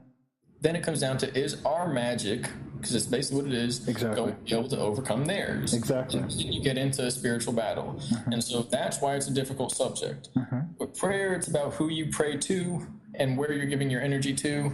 And if we're in the seat of the self and, praying, not praying, but basically sending good intentions and vibes by imagining that and visualizing and speaking our intention literally just like that, that's good and that's helpful. But we also need to do that for ourselves as well. Absolutely. Because basically one magic will cancel out the other magic. So honestly, maybe that is what it is to be, but it's just going to be more difficult. We're going to put it this way. Imagine the people you got giving good energy, however many thousand. And now for every one person, you have 150 youthful, rambunctious kids bleeding their energy out into the other direction, saying, you're a god, you're not, integrated into this wholeness system and a part of every level instead of just the ones that are tied into this energy and this force. They're saying, you're my God, and here's my energy, and that's all you need to be. You're not you. You're not, this. You're this artificial symbol that somebody created related to, sometimes damaging outlooks and energies because of the way they're using the people then as instruments of magic to control which energies they want in the masses. And it would be like opposition. We'd be like in opposition, but that 1 little % of freedom, trying to, that not even freedom, because it's not like they're fully, enslaved by it. It's just that, and it's not like, by giving them this, they're now a better person. It's like, oh, we made them who they are because we gave them good vibes. No, it's just we're giving them more of an opportunity to be known as something else. They don't have to be what they think, what people think they are. They don't have to fit into that image. They don't have to snap to grid to that, because that's what it is. People create that, and so they need an idol to fit that role. And so it'll almost be like, two forces in competition. But maybe if we add that little bit of energy that's going to basically de-scramble that and tie their image back into our essence, our timeline, as a positive, beneficial thing for the immaterial and not just the material system, maybe that's enough for them to make decisions differently and see things a little bit differently and feel more relaxed and protected. And there is something about when people who believe in basically the purest form of what you could call God as the higher self and the source of all that is, when people connect to that and protect others within that light and view others in that, and again, not light of polarity, but of etheric consciousness, or liquid etheric essence of a higher value, a non-value, so a higher essence, then they say that their black magic doesn't work on that person because they're in a way protected somehow. And so all that comes into play. And so, for me, my journey has always understood on a core level that this is a spiritual battle, that there is a spiritual battle playing out every single day on multiple levels of our existence, And yeah, we can say that, that we create our own reality, and if we agree that it's a spiritual battle, of course it's going to be a spiritual battle. But for me, I understand that kind of battle between light and dark is the perpetual motion that drives evolution and drives consciousness and drives expansion and learning, that without the contrast of light, dark, on, off, that there would be, that essentially it creates this torsion of moving forward and evolving. And so when I think about it in context to now, there are definitely deep parts in me that feels like this is where this natural scenario is going to evolve to, is that it will evolve to a level of, a battle between dark and light to kind of break through to that next kind of level. And I understand that there's lots of religious conditionings around that and things like that, but on an internal level, when I kind of check in with me within a higher self, I can feel that essentially. And not only that, it doesn't feel like programming. It feels like the natural kind of circadian rhythm of things and how they kind of, support each other to evolve. And so when we're talking about it in context to, this celebrity scenario here, the idea of, channeling, light, protective light to these beings that are asking for it. I'm not saying, all celebrities across the board, we take, all Oscar winners and create a campaign for them. I'm saying if there are ones that come through you, or essentially come through the public, or reach out through other, whistleblowers and say, I'm ready to have some help here, or this no longer feels good and I want it to change, that within that desire to have a different existence, where can we as a community kind of come together and support them in that spiritual battle? Where can we do that? And those are the questions it brings up for me in the dialogue. It's kind of strange. You could say that battle exists everywhere. Of course, when anybody's putting power over another person, and it's not in any way beneficial, and really any power isn't, but we can help each other, people, in certain ways. It has to be seen for what it's really doing to people. So that means everything, every check that's written, every paycheck, every command, every order, every ticket, bill, fine, all of that stuff has to be realized for what it really is. Every law. And so that's really not a linear task. It's not that we're going to go one by one and pull each Band-Aid off of the system. Then it comes kind of, to a harsher reality where it's, some people are not going to at all. They're not going to wake up, period. They're just not going to care. At least not until, maybe not it's too late. No, they'll still get it fine, but it'll be, more like that ascension device where it's all the trauma at once and it's a very difficult experience. to the degree where then we have to come together and find those of like mind that are going to begin that process with us and with each other, and then forming groups that are capable of that. That's the new culture, the new society. That's the new culture of the world. It's not, I'm from here and I do this. It's I'm from Earth and I know myself. Exactly. And so within that, then you can tie it into, that is essentially the 9 veils. And there are more, but it relates to like octave frequencies of the universe, in that we appear to be repeating cycles until all the harmonies combine and we can see the whole system. And it's just that we repeat each lower layer over and over again until we surpass it and surpass the other one, while holding awareness of the lower layers all the way up to the end, which is really the whole, the beginning. It's neither, it's the beginning and the end. And with that, it's that it has to be, it's not fought, but it has to be fought on all angles. It's not something that people can initiate for anyone but themselves, but it's something that we have to come together for. So we're like in a paradoxical situation. It's also not anything we can do, but it's something that we have to look for. And by knowing ourselves, we're initiating into this world, on our own. It's very much of a paradox. The rest, tied into the celebrities. Well, celebrities are tied into the system. The system's tied into how. Well, we need to not be aware. Well, not be aware, but we need to not. People, it goes back into who's going to wake up and who is going to choose not to. It's almost as if those that are awoken or awakened right now, they're not watching the system, the TV, the media, the news, worshiping idols.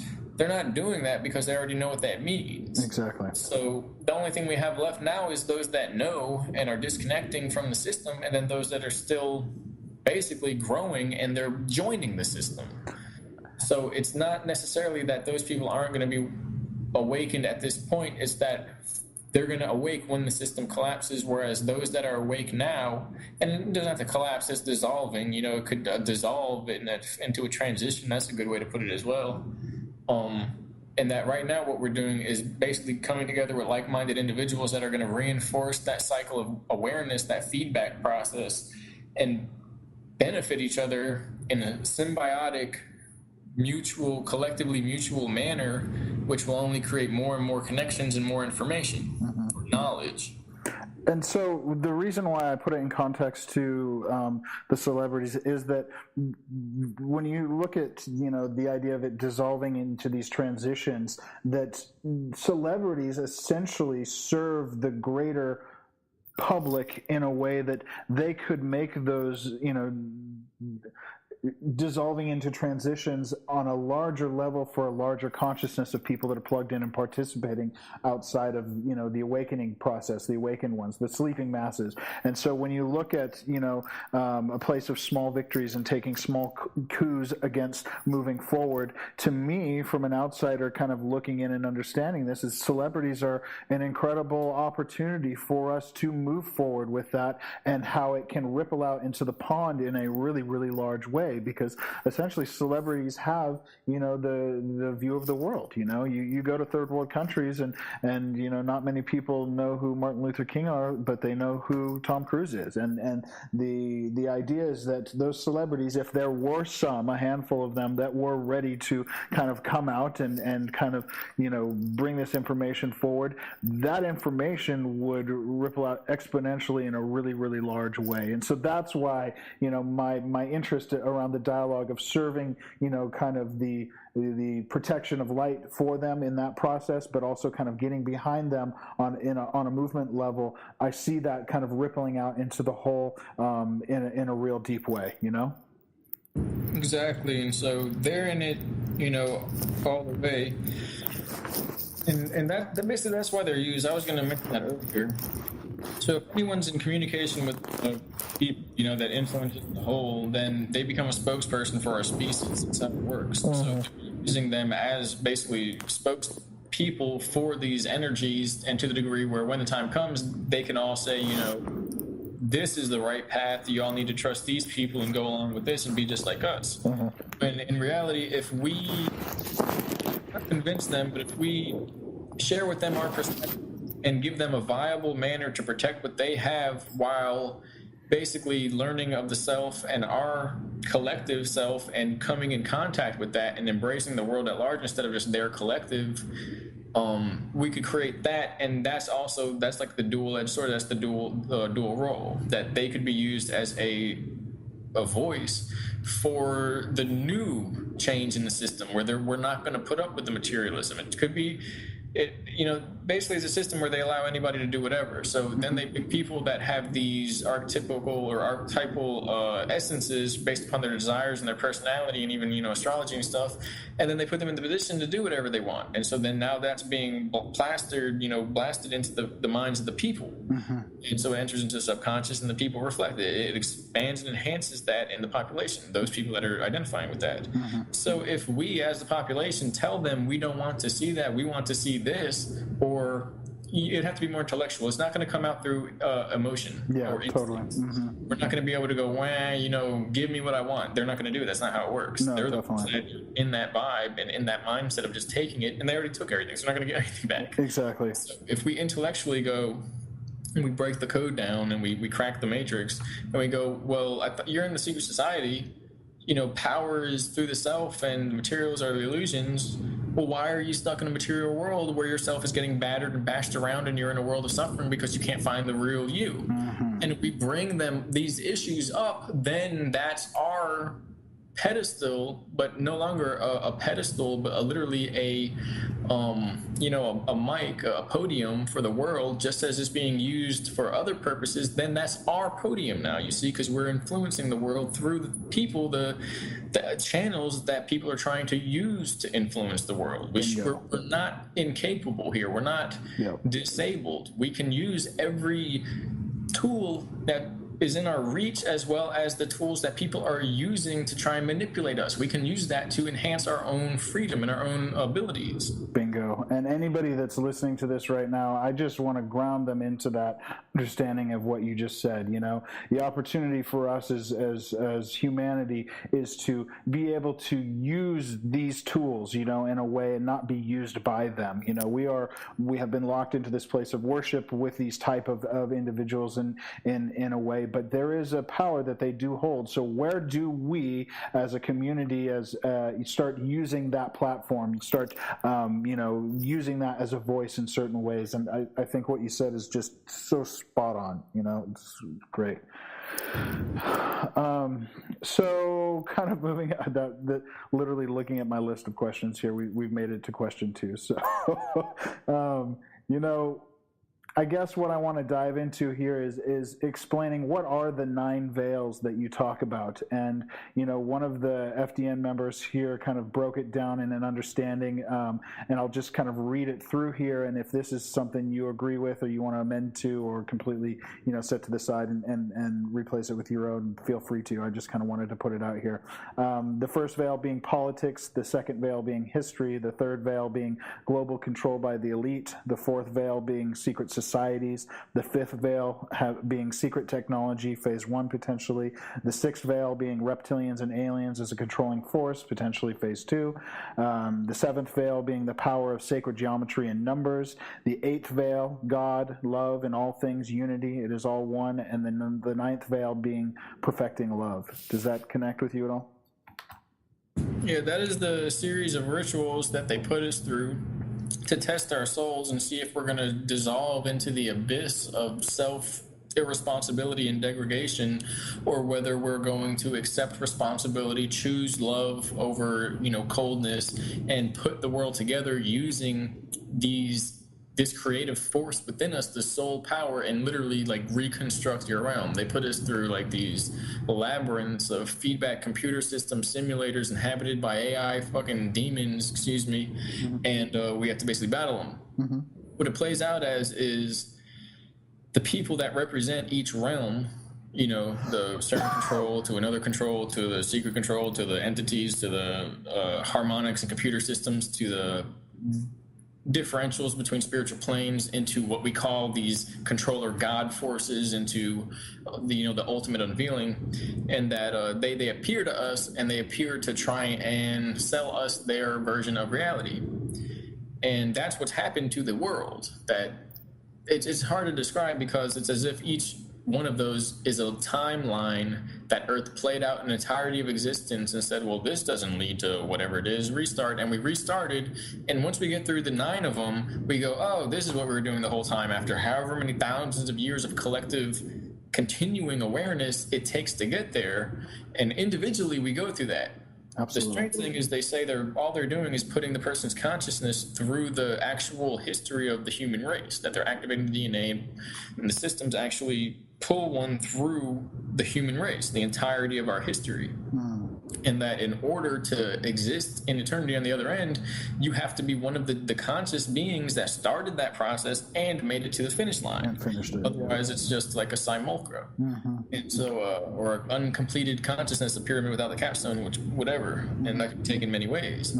But and so that was one of the ways it was explained as far as word for word. That's what they called it. And this is all in a live action demonstration theater performance art, where say the celebrities, or not celebrities, but the some of the the secrets or the one of the levels. Basically, we have to pass through death on each of those levels.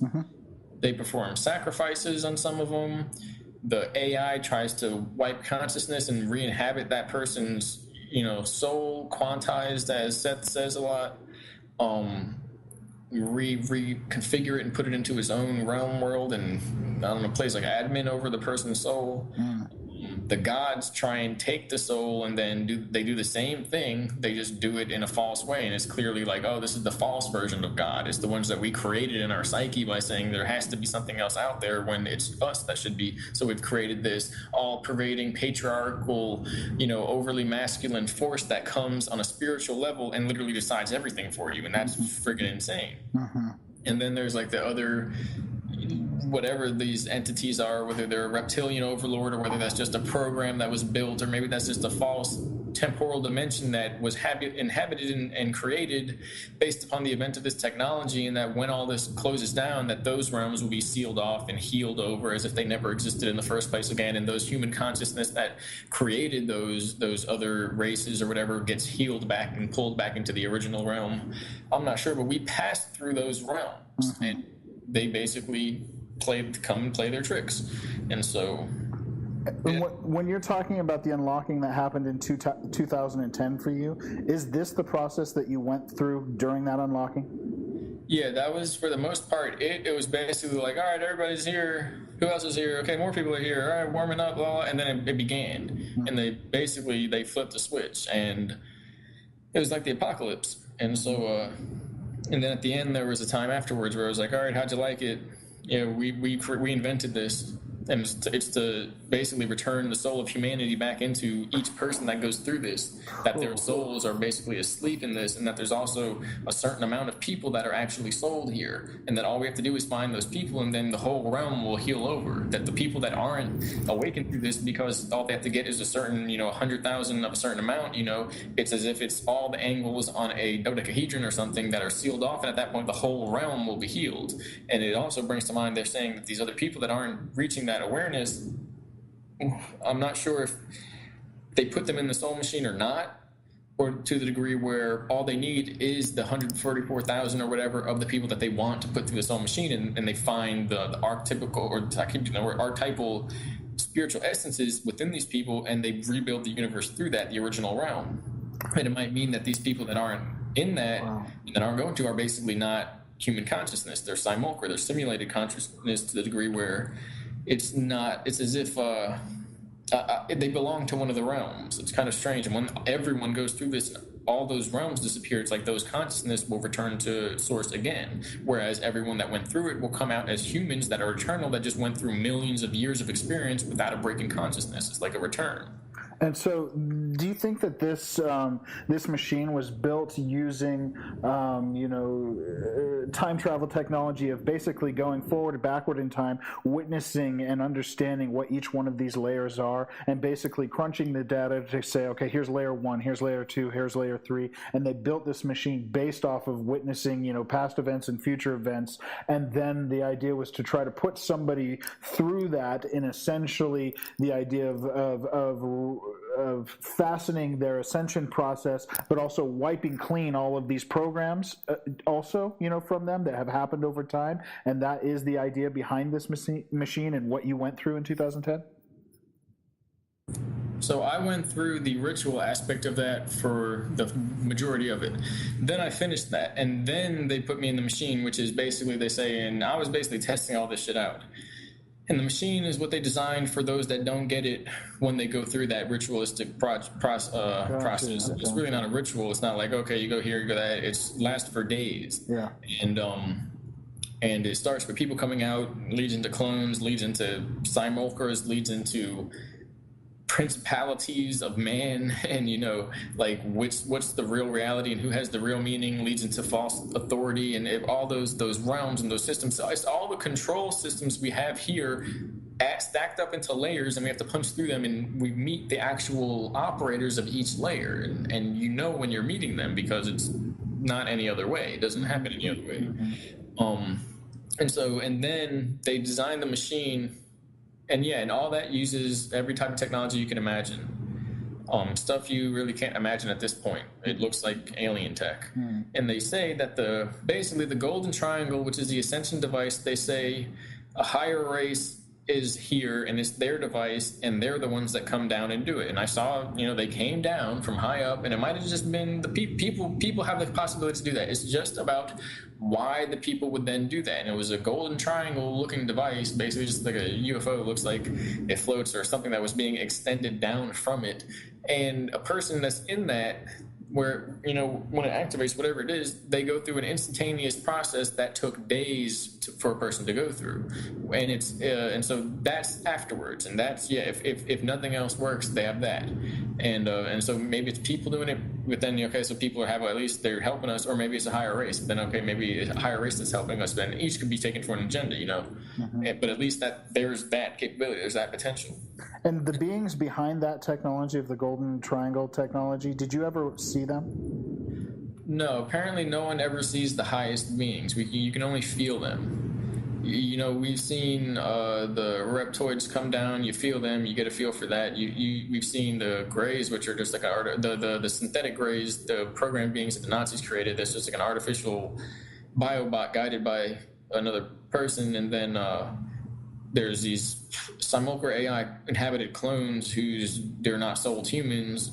They're just computer systems. It's the craziest thing. It's not like, what's your name? My name is whatever, computer 2. And then what's your name? Computer 2. And no, it's like, what's your name? It's like, I'm here to take you and I want your soul. It's like, it's crazy. We can't imagine what it is. It's not, okay, I'm stupid, I'm a computer, I'm just going to say the same thing over and over again. No, it's a person that's smarter than us but has no soul. So it's literally like a demon Autobot or something.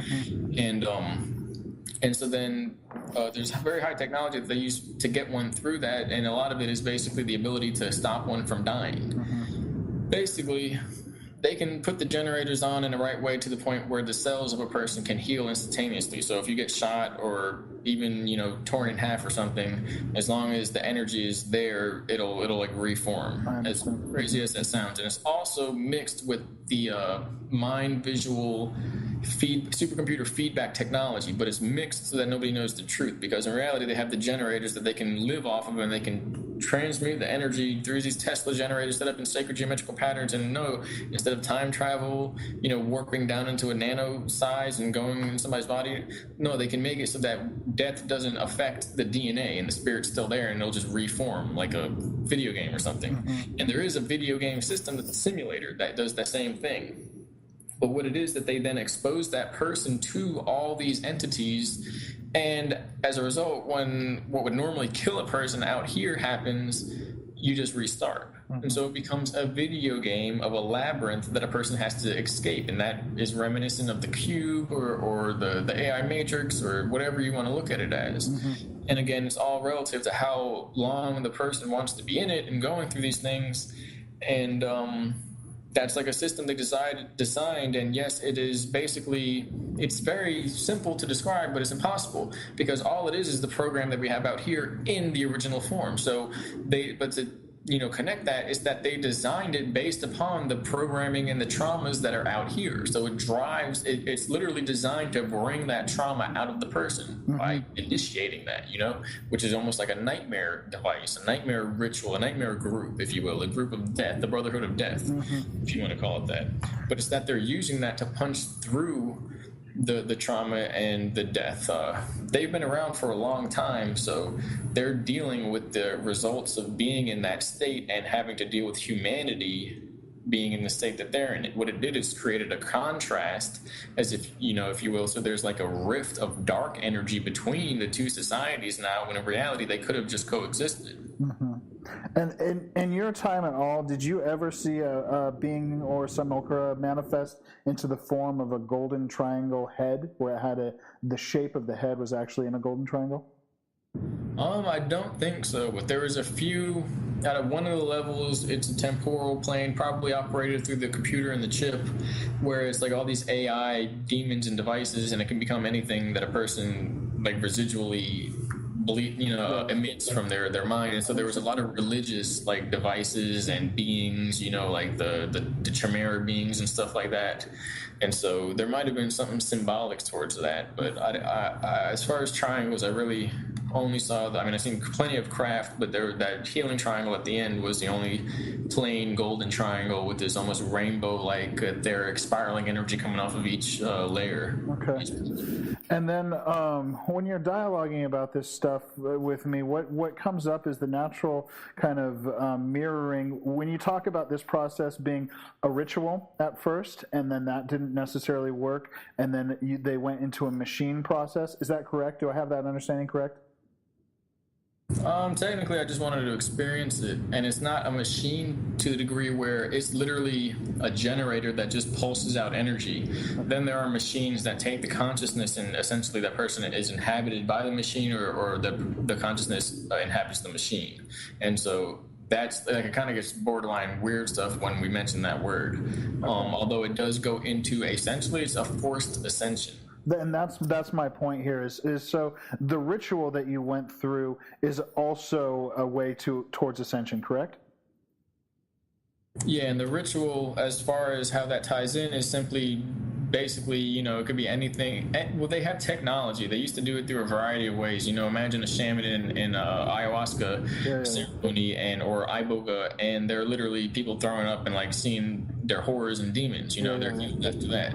And so now it's all technological, where they don't even need to use materials. They can just beam energy at a proper frequency, and it will trigger these spontaneous awakenings in the brain, and all these, you'll go into eternity and be like, oh, everything's fine. Yeah. What happens is people bring up, oh no, I gotta do this, I want to do this before I die, I want to do that and this, and oh no, I did that and I have to feel bad, and all these traumas come up, they come to the surface, and then add a little bit of a feedback hallucination to the degree where you don't have to drug them, but you can turn on a frequency that hits the brain in the right way, and the computer's now going to play out a simulator mode where now the experience that is giving them trauma begins playing out in fast, repetitive motion in front of their eyes. Yeah, so it literally simulates death.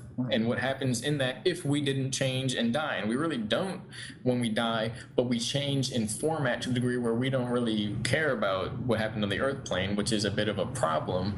But imagine you could pass through as you're still yourself, and which is what it is. It's what the goal is in a way. We want to wake up and still be the person that is there, instead of just like completely forget. But they basically, it's not like they simulate it, but they simulate it. But it's not like they simulate it in terms that what we see is it's not real. Right. It's literally it's more real than real. If we do it that, we're not going to probably make it. We're not going to know unless we're extremely spiritually involved with this life, and maybe even die on our own, out of our own choosing at that point. I understand.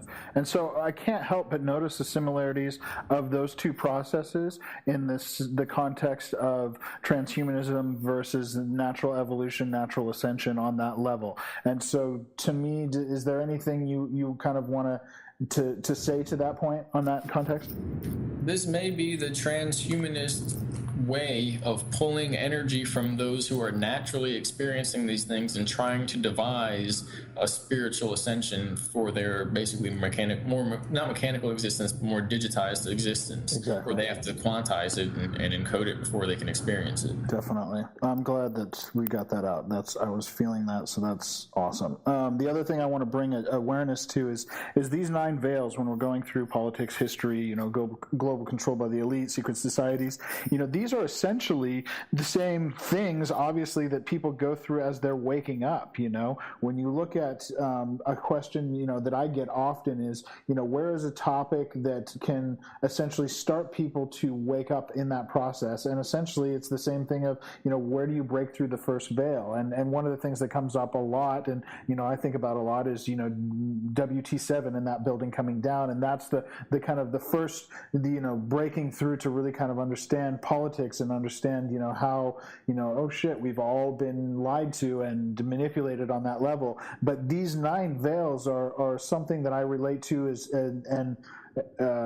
to the idea of the onion layers in the community. When people are in dialogue with each other and they're on certain levels of understanding information, some are not ready to understand others. You've got to go through that kind of natural process to get here, because if you're just to jump forward through it all, it's too overwhelming. And like you said, it's a really, really intense experience and doesn't serve for that graceful healing. So each one of these, layers, as we go through in the community with ourselves, talking about this stuff and vetting this information out and sharing it here, we are essentially supporting each other to break through these veils together. Yeah, and that's what it is. The dropping of the trade centers was the collapsing of the duality system in magic, metaphor. And this is how deep it is. They say they did that because that was going to happen anyway. People were going to hijack stuff and blow stuff up, and that was just what was going to happen. And then they do it in a way that makes it look so obvious that it was facilitated from the inside. And now they're helping destroy this false system by using it, turning it against itself, you see. So are they covering their asses? I don't know. Could they be doing anything else? Yeah, they could have pressed a button and melted the whole city. So, it's all got to come into play here, into mind. Right. And that's what it is, that the 9 veils, because where, it's hard to communicate, because I feel like it's not like I'm beyond anything, but I am beyond talking about a lot of older stuff that people are going, wait, this isn't real? You mean they've been lying this whole time? Exactly. And I'm over here thinking about who came from where and whether planets exist. Yeah. So, and others are as well. Yeah, definitely. Maybe in other situations. But that's where it is.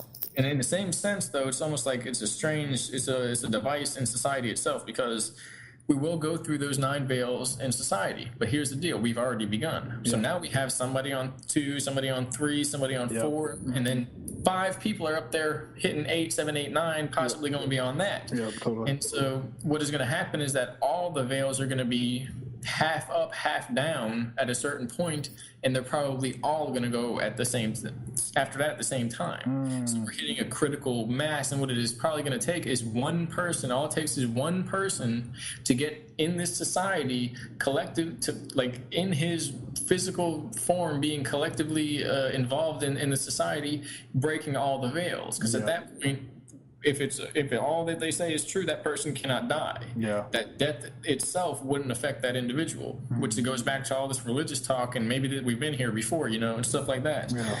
But there's plenty of gurus in India talking about stuff like that. Exactly. It's always been around. It's not nothing. It's not central to any one group. And so, but that's what it is. That we got to find out where we are on those veils, and then communicate with whatever group is getting through that and assist it.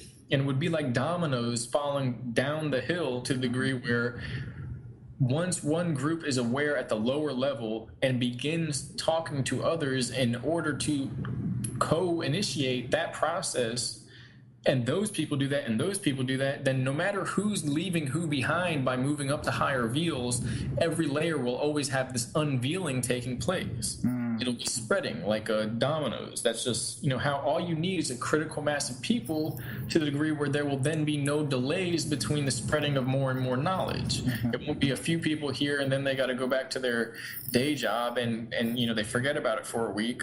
It'll be enough people to the point where they go forget about it and do whatever, but 10 more people have joined in and they're spreading it throughout the city and so on and so forth. Exactly. Oh man, that's such great information for people to hear. That's awesome. So one question that just kind of came out of this last little round here is why are you waiting for other whistleblowers to come forward with certain information? Why are you why do you feel inclined to wait is what I should say? Because there's a lot of talk about inserted memories and false memories, you know. And where I'm at now, I'm not confused. It literally hurts my head to think about certain things far back in my memory. Also, I've also had a few concussions. And as well, there's a slight security situation, if you want to call it that, where we were dealing with pretty heavy things. You know, it doesn't make sense that there are simulators designed just to do that, or at least to the degree where they're going to, I don't know. There's a lot of pain and suffering that people went through. If it was all just to imagine things, then it doesn't add up, is all I'm going to say. And it could very well be inserted memories, but then that's just all I'm trying to say is that if those are inserted, well, guess what? That's because they're covering up the real ones. And not even for me, but for like whatever faction is out there doing it, because they have by all means the capability to set up off-world civilizations, and they have done that. So inserted memories for a secret space race is not very intense. The other option is the same guys you see putting symbols up, doing stuff, and they have a space race. So at best, they hired a fake space race to pretend they're good, and you know, or maybe at worst, and at best, it's another space race that's, you know, a military working for the defense of Earth. And are you talking about Solar Warden? Yeah, and exactly.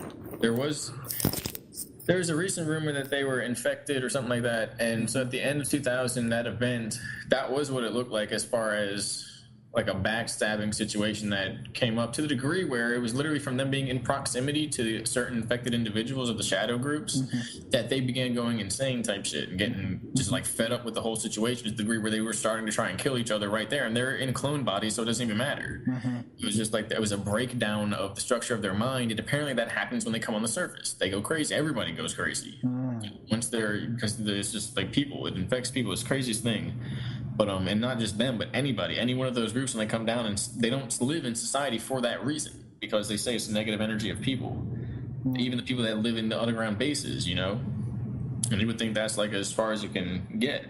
And in the same sense, those are the people, not maybe those, but like the people we can't see are the people that want the truth to come out, but it's in this control system where bringing the truth out, where it's thriving off of ignorance, would kill everybody. It would collapse the system.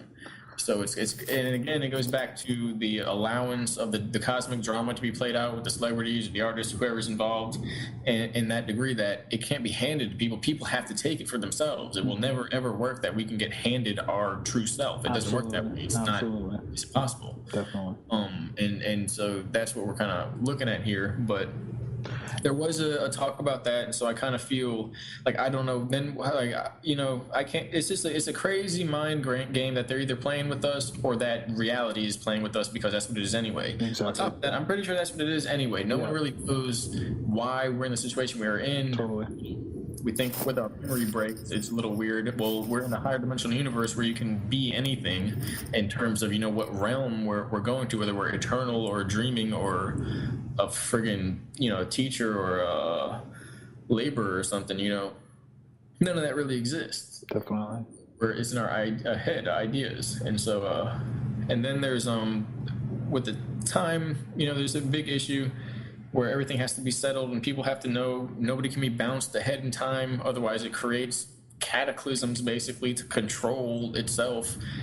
It was something about, I can't remember exactly why, but it was earlier on we were talking about how it has to be like played out in that way. Humanity has to have that chance. It's because if somebody uses information basically they got through a higher process with the technology, and maybe even in time to the degree where we wouldn't have naturally been at that level, just like, you know, I was saying earlier, where they're kind of bumped us ahead, where we're thinking we should be somewhere better. We should be somewhere better. When in reality, we're right where we should be. But because we've been toyed with all this high tech and society games, which honestly works only because we've been not delayed, but we're so far behind in comparison, that we think we're in trouble and we're stressed. When in reality, it's just we're right around the corner. It's almost like we drove in the dark with the lights off, and we think we're lost, but literally that was just a bad idea. Whoever wanted to shut the lights off. Exactly. And so just to kind of refine the answer to the original question of why you're waiting for other whistleblowers to come forward, it's a sense of insecurity about the information that you have, that it may be essentially programmed memories or something to that extent, and so you're waiting to kind of see that information come forward to kind of verify with yourself on that level? Yes, and to clarify, because now people are this is 2 hours in, I don't know who's gonna listen to this, maybe the 14 people that will. And more will once all this comes out, because this is... I think you'd be surprised, Dog, at how many people are gonna listen to this.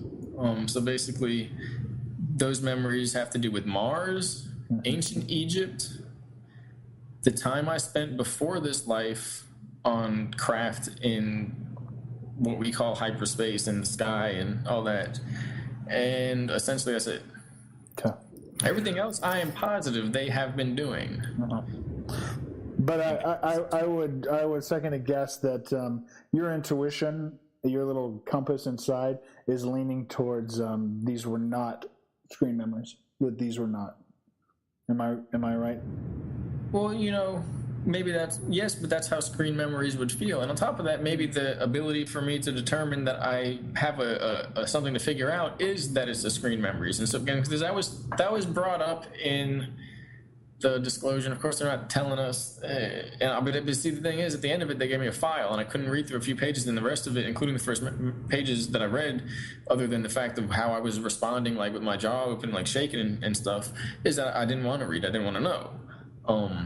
And so it's really strange, but it doesn't add up with the way people were in that situation and the way they were there. It just doesn't add up that it would be screened. But in the same sense, I do see definitely there are two worldviews that are created. One basically where Mars is inhabited with entities, and the other one is basic, and all planets are basically like that. And along with that one, it's the mix between what people call the flat Earth and all that, where space is not space, but in the sense these planets are reachable, but that they're essentially made out of light or gas, what we could call like liquid light or gas in space, and that you can't land on them, you can't get to them, you'd have to transmute into them using it kind of like a portal.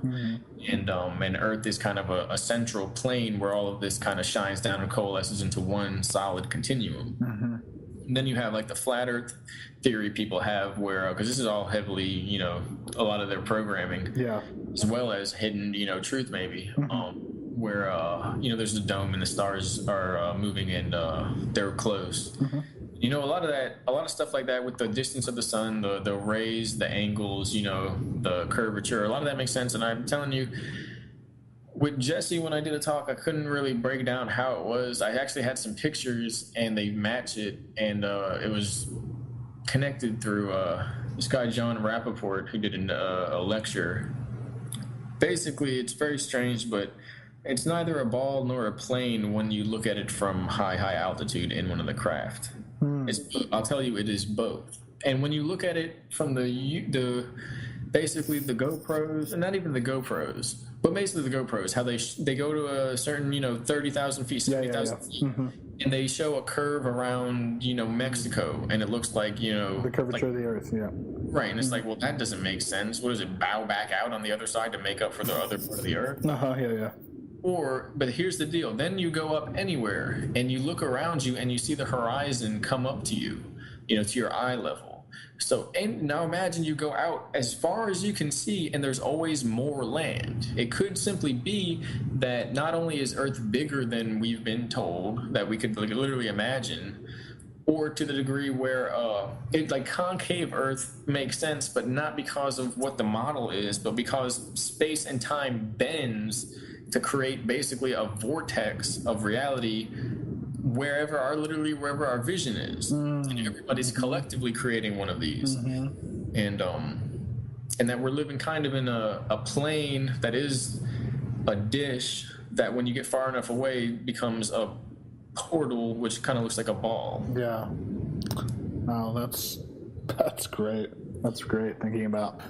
The issue is that whether they're going to tell people there's life on Mars that was doing this and humanity was in a battle there, or whether it was, honestly, I don't know. Because the other issue is we're created and we're stuck here, and all those things are demons. All the people talking about this are evil, and it's Satan and Lucifer who's trying to control people to gain it all, and then that breaks down into being, the certain type of bloodlines that are dragon blood, and Lucifer being a lizard race that's here to, swap genetics out because of whatever reason.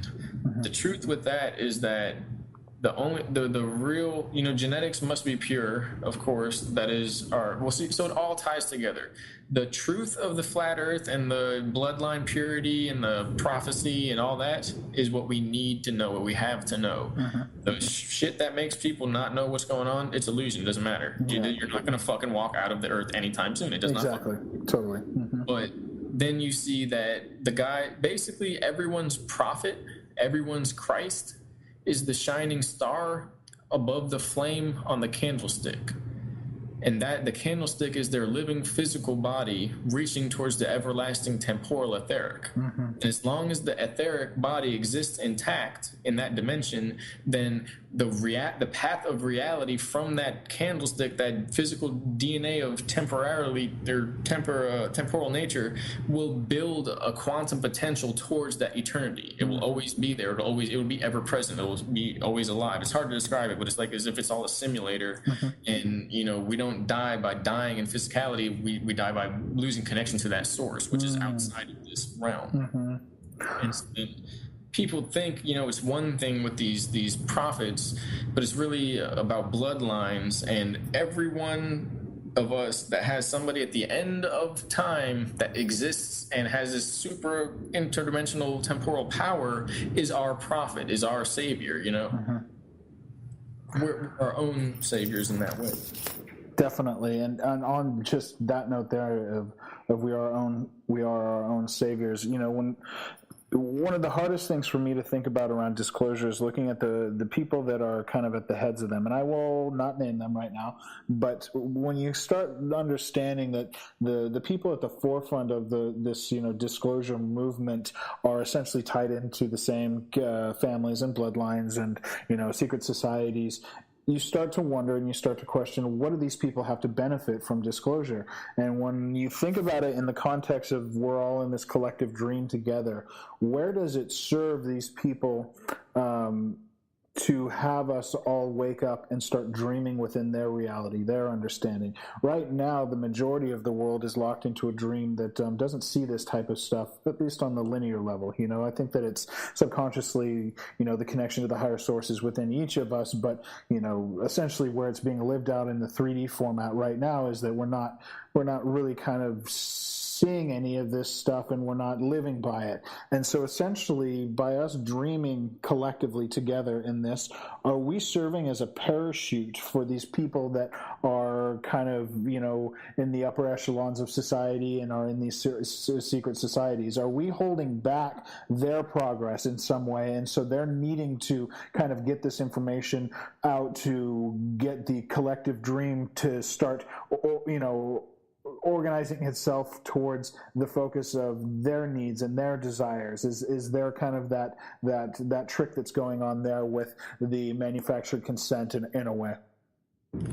I can only tell you what I really experienced and go from there. Basically, I looked at it like they had a sickness that was causing them to do certain things, to pull energy, like a vampiric process, or psychopathy, and then that equated down to basically these machines, the power that comes within it, and what happens when a person basically takes a trip through time, and how your consciousness can hold on to one of the ideas of, I saw this, and what happens is you wake up in another time period, in another universe, another realm, and you have to literally jump back to get back, or they come and find you and bring you back.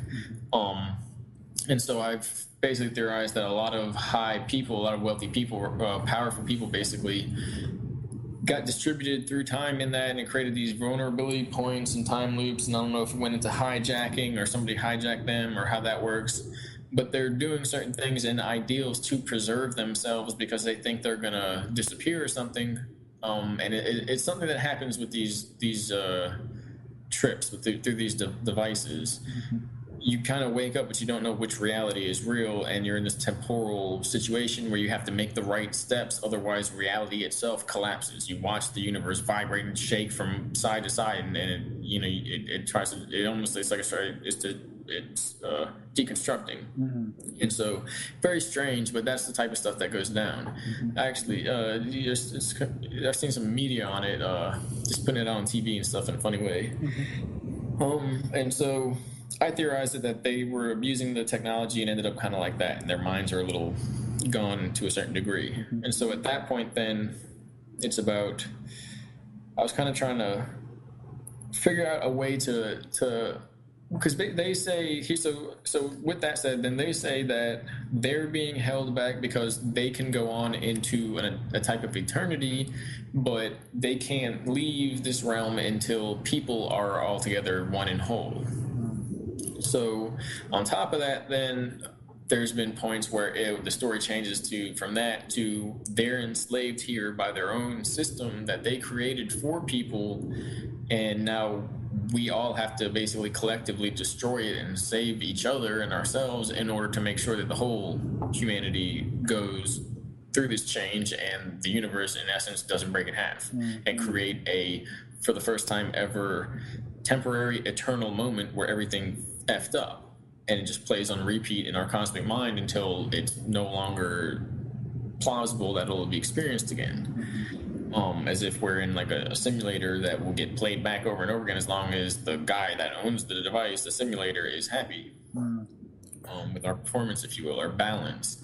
And they say it's all about balance and things like that. In the same sense, they say that the simulators that were for control systems were supposed to be here so they could leave, and that these control systems would just play along, basically doing their job, and so that people had something to overcome, and all they had to do was overcome the control system, and that they were trying to help people. So it's like a weird mix-up where you don't know if they're just like out of their mind with either explanations or actually being caught in some other dimension where they think like this is the path to stopping the universe from destroying itself by sucking people into this machine or something, something completely weird like that from this point of view. But it comes down to healing, that there is a type of vampire infection that is making people take energy from others, and that they can be healed and that they need healing. And at the same sense that even if they are playing a good role or whatever you want to call it and are ready to move on, that people still, no one can leave until we all come together as one and basically unlock the whole system.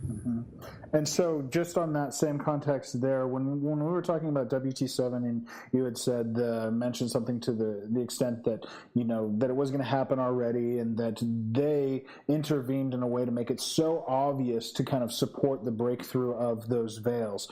When I think about it in the same context to disclosure and the people at the same, levels of echelons creating partial disclosure or, deviated partial truths and things like that, it hits me in an understanding of that is potentially there also to serve us in the collective breakthrough of consciousness. It's not necessarily, because I hear a lot of fear dialogue going on in the community of, oh, they're leading us down this road to kind of do this or to do that. And essentially what I see right now is the need for the entire collective to kind of wake up together. And because they're kind of playing that role out, that creating these distortions that can be easily seen and understood supports that overall waking up on a gentler level, because you're seeing it for yourself, you're recognizing it, you're going through your own system of discernment of this information and allowing that to kind of ripple out through your community in a natural way, and it supports that more gradual evolution. Does that connect with you there? Yeah, basically, violence didn't help. And on top of that, whether there is one way or another as far as who we blame, there's still a system that we have to wake up from, and it's still very personal and about ourselves, and it's our own process. Exactly. We'll decide how to get to that, I assume, later. Definitely. because I mean, if we go into trying to blame people, it's going to get to such a degree where we're going to literally restart this system, a slavery system. Whoever takes them out is going to be the new friggin' guy that bosses everybody around. Exactly. So the only way to avoid that is to the problems and literally digest them, like you say.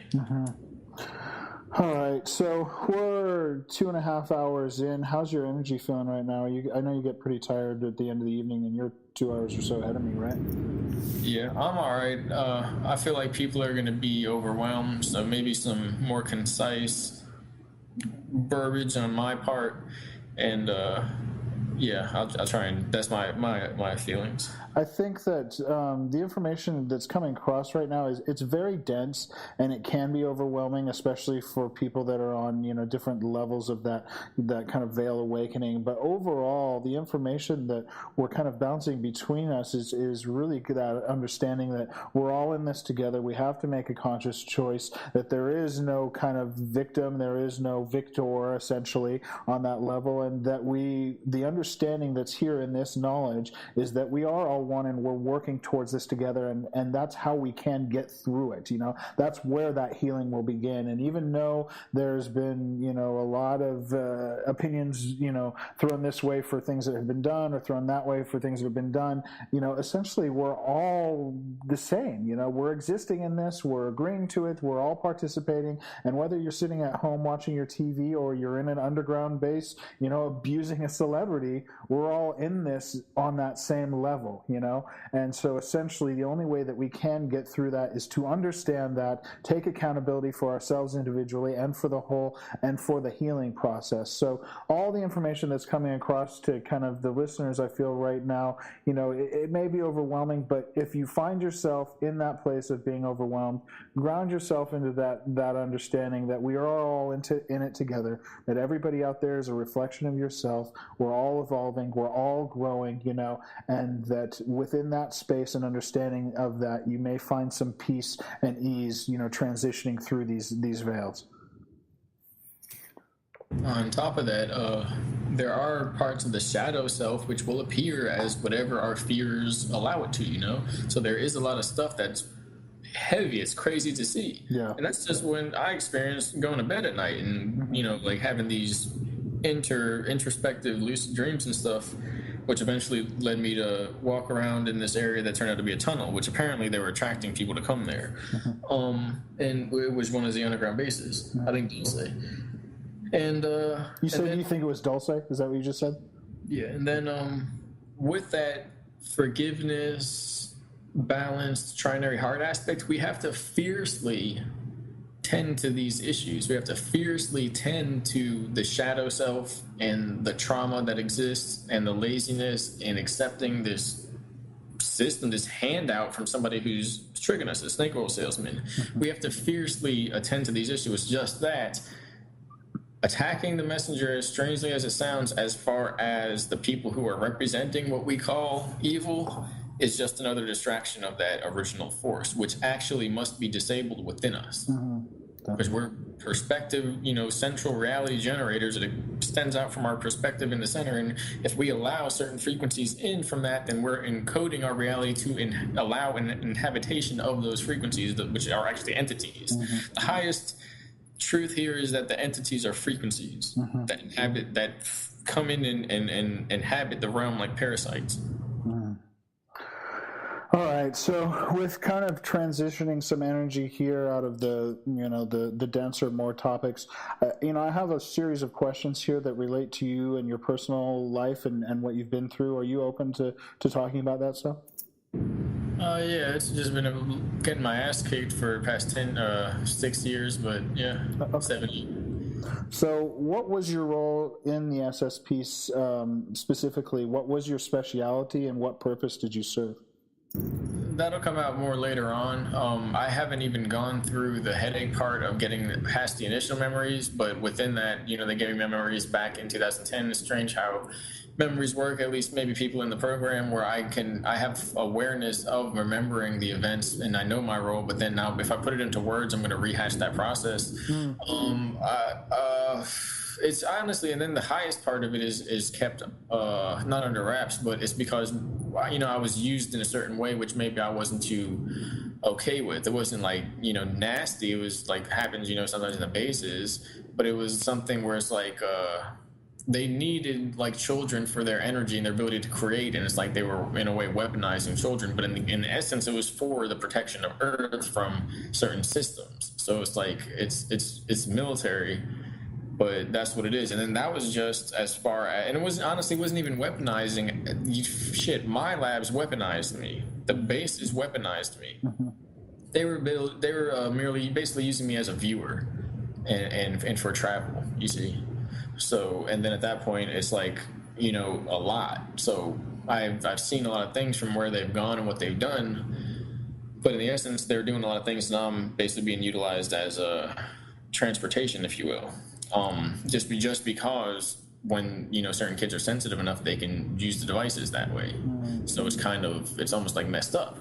And then beyond that, I remember being trained to a degree, and that experience alone is strange because on those environments, the ships, the schedules, the time, bathroom, all that, none of that really matters. So it's very strange, and you might think, well, maybe that's a simulator because it sounds like that, and it's kind of true. But the weird thing is, I remember going into that. Then, if that is a simulator, and then there's a simulator in that where you can do training scenarios and stuff like that. So pretty sure that was just a ship, because I've been on other ships, and the UFOs, they're like it merges with your mind. It's almost like a spiritual cartoon land. It's weird how to describe it. And it's a varying degree of that depending on how much physicality they want in that area, to the degree where you could literally invent a quarters section to lie down in. And then everybody, and the ship is holding everybody's DNA in some type of containment somehow. And so then there's training earlier on, a whole bunch of stuff honed me in, changed the way I think. They said that I was conditioned far beyond that by other entities from another system that basically enhanced me, and a lot of that caused me to fight out, or to lash out, and it actually made me more powerful than anyone there. But with my inability to basically secure myself and know who to trust, I began, in the end, I just lashed out at everyone. And that was like by the end of 2010, where I didn't know who to trust, whether it was the wealthy faction of secret societies, or the space command, or whether it was the CIA or the FBI. I literally did not know who to trust. And the truth is, that's the point. You're not supposed to. You're supposed to go through that and come out and you go, I don't trust anyone. I trust me, because now I know there's these infections and there's this, and until people kick this whole thing, that's not how it works. But in doing that, you learn that there are people you can trust, because everybody's playing this game of tricking the system to try and free the people. And so it's a touchy subject as far as that. And then it goes back to Mars, and then it goes back to before I was alive. Like, births are handled on Earth in a database system. You got infinite time and resources. Well, the ship could write it all in a matrix, a database for you.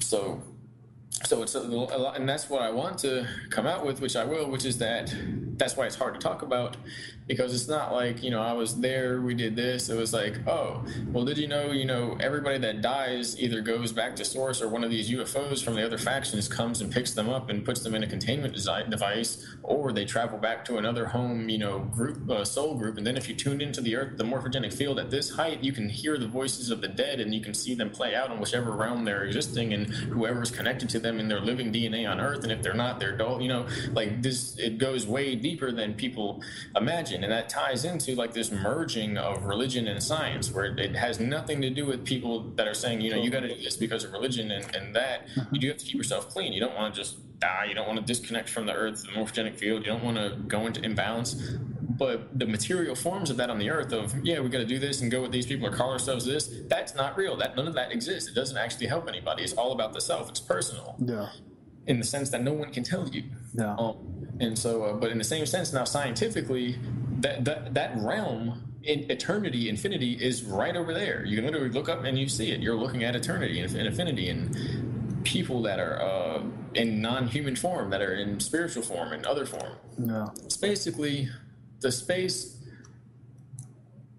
group service program is an interdimensional program.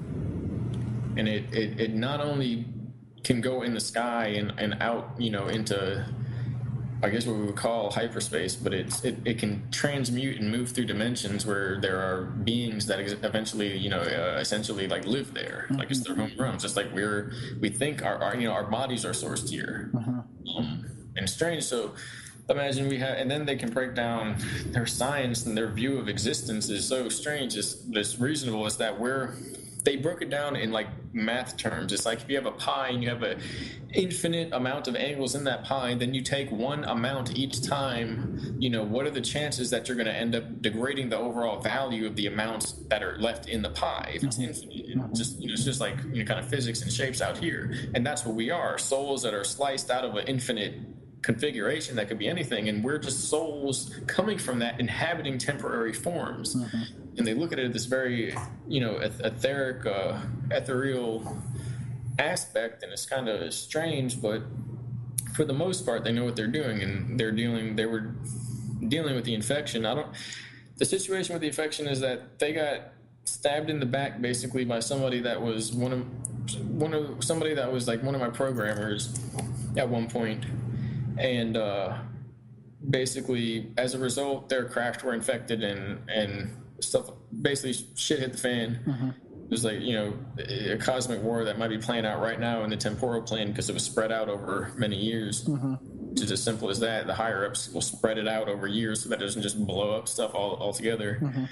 And so it's like it can happen, and it's like, well, this is the end, this is the worst. It's like, oh no, we'll just spread it out over 5 years, and at the end of that, we'll decide what to do then. It's like, okay, you just folded time over or something, made more of it, and but to the degree where then they said that other beings stepped in, basically the beings with higher power, some type of alliance, and that they once Solar Warden became infected, that was their last. They were waiting for that to happen before they stepped in. And this higher kind of entities that stepped in, is this related at all with this Sphere Being Alliance or Blue Avians or any type of the other information that's coming forward from other whistleblowers right now? I heard about that stuff, and I didn't basically go that route. So I didn't define it as anything as far as that. All I know, the way I see it, is that a fuzzy spiritual frequency drowned out the lower destructive forces and kind of made them put their tails in between their legs. That's like the best way I can describe it. And the people that want to benefit humanity are completely protected. And it seems as if what they were saying is that they had a contract with what we call the Anunnaki, who also made an appearance that day. And it's not what people think. And that their contract is up, essentially, and so they're riding on their own. So whatever wars they start now, they have no backing from anyone but their own, and they have really no power in the cosmic situation. They got to finish them themselves. Exactly, and so they have power over man, but now there's all these races that, if this is true, they incarnated here, and they're saying, well, now you're stepping on my toes, and all I'm doing is trying to help people. So now it's cosmic law that they're being impressed upon. And they're apparently, if you want to believe that, technically we went through time and viewed the apocalypse 30 or 40 times and 30 or 40 different timelines, and we're all connected to those, and we were shutting them off by connecting with them and experiencing them in that way and synchronizing them up with the inhabitants of this timeline, which is kind of strange and crazy. And so at the end of this, and halfway through it, and just before and right after before the start, and right after the start and during, everyone's in a panic, in a and it's also rituals for Pan the god, but it was beyond that. Those rituals looked like Christmas presents in a blind kid's mind, that's plugged into the system, and it's the funnest thing in the world, getting tortured or one of those experiences. This was literally living out tens to hundreds of thousands of years on these timelines, trying to get through these experiences as humanity and living with them, and then it would restart and we'd go to another one, and we were like the custodian crew of this situation. Wow. So, and apparently they're still doing that, and they've been doing that. So they want, out of everything, to just not have to do this anymore, to be done with it, to close off all the time loops, to let everything heal itself, and to not have to play that role anymore. They're exhausted.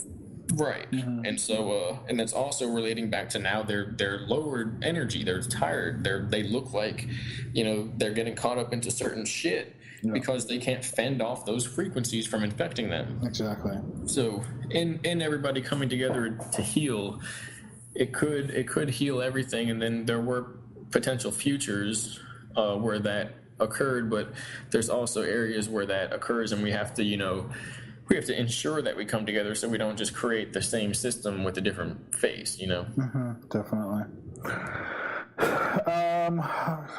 Oh man, where to kind of go from here? Can you talk about hybrids in general and your awareness of the hybridization programs and kind of what their agenda is here, or what they kind of play into? I think there were two agendas with that, which was one to bloody muddy the DNA up with animal DNA, other people's DNA, sick people's DNA, stuff from the sky, stuff from the ground, all this stuff, to the degree where now when the DNA is mixed, it doesn't ascend as easily, it's not as powerful, it doesn't connect as well. So I don't know what it is. There's not as much congruence and unification, and that is what ascension and harmonization is. So they do that, and that holds people back. And then the other was to create more I'm assuming a race of beings, but they created many different races of beings, and that could be anything from having a little bit of like wolf or dog DNA to having they've used dolphin DNA that enhances psychic abilities and underwater abilities. They trained with dolphins at one point. There's a facility, I can't remember where it is or where it was, but it's literally they had I'm sure it's one of more than one. Maybe there was only a few, I'm not sure, but there was a dolphin that they communicated with and was literally used to train the children, and it would impress its consciousness on the children, and they would be able, if they were an empath, they would be able to create a psychic link with it, and it would send information to them. It's like a tuning device. Was that process done through trauma? I've heard similar explanations of that process where they would literally put a child in the same field, of a cage with an animal, and then create trauma. So basically that energetic imprint of that animal goes into their DNA, and essentially they grow up to have certain traits of this animal. Is that right there? No, that was this was an underground base, or water base, and not underwater, but I guess it was like a dock or something. But it was like almost like a James Bond movie. It's all metallic and dark, and then a freaking dolphins are there, and it's like I've done martial arts my whole life, and I got the perception that I was in the midst of a sensei. So I was like, wow. What is it? What is going on? Is he like playing? Are you playing as a dolphin? And no, so and then some strange stuff happened where it's it's like a disciplining thing. Wow. And it's crazy because it just has to mentally talk to you. Mm-hmm. It's way more powerful. They can hit the temporal etheric bodies versus like a monkey comes up and smashes us in the physical spine. Mm-hmm. And so then what the Monarch programming will do a lot, which is they're all holding hands, Monarch, Nazis, etc. Superman. They put children in a cage, and then they oftentimes electrocute the cage to the degree where you can't move or touch the cage, otherwise you'll electrify it, and otherwise it'll hit you. And then there are other ones where there will be an animal in a cage, and it'll be your spirit animal or something relative to that which they want the person to merge with and gain the power of, and oftentimes the child will have to kill the animal in order to survive, or they'll kill the animal next to the child, and the animal attempting to heal the child attempting to basically heal the animal, that they'll be imprinted by the soul energy. Wow. And often they actually gain energy from that. You could, and no one, they tend to have it all on screens and stuff like that, and they're like, no, look, now you have the power. But if you traumatize somebody and tell them and you shoot a friggin' deer in its head or something, they don't actually shoot it, they do much worse than that. That would be like a blessing. Yeah.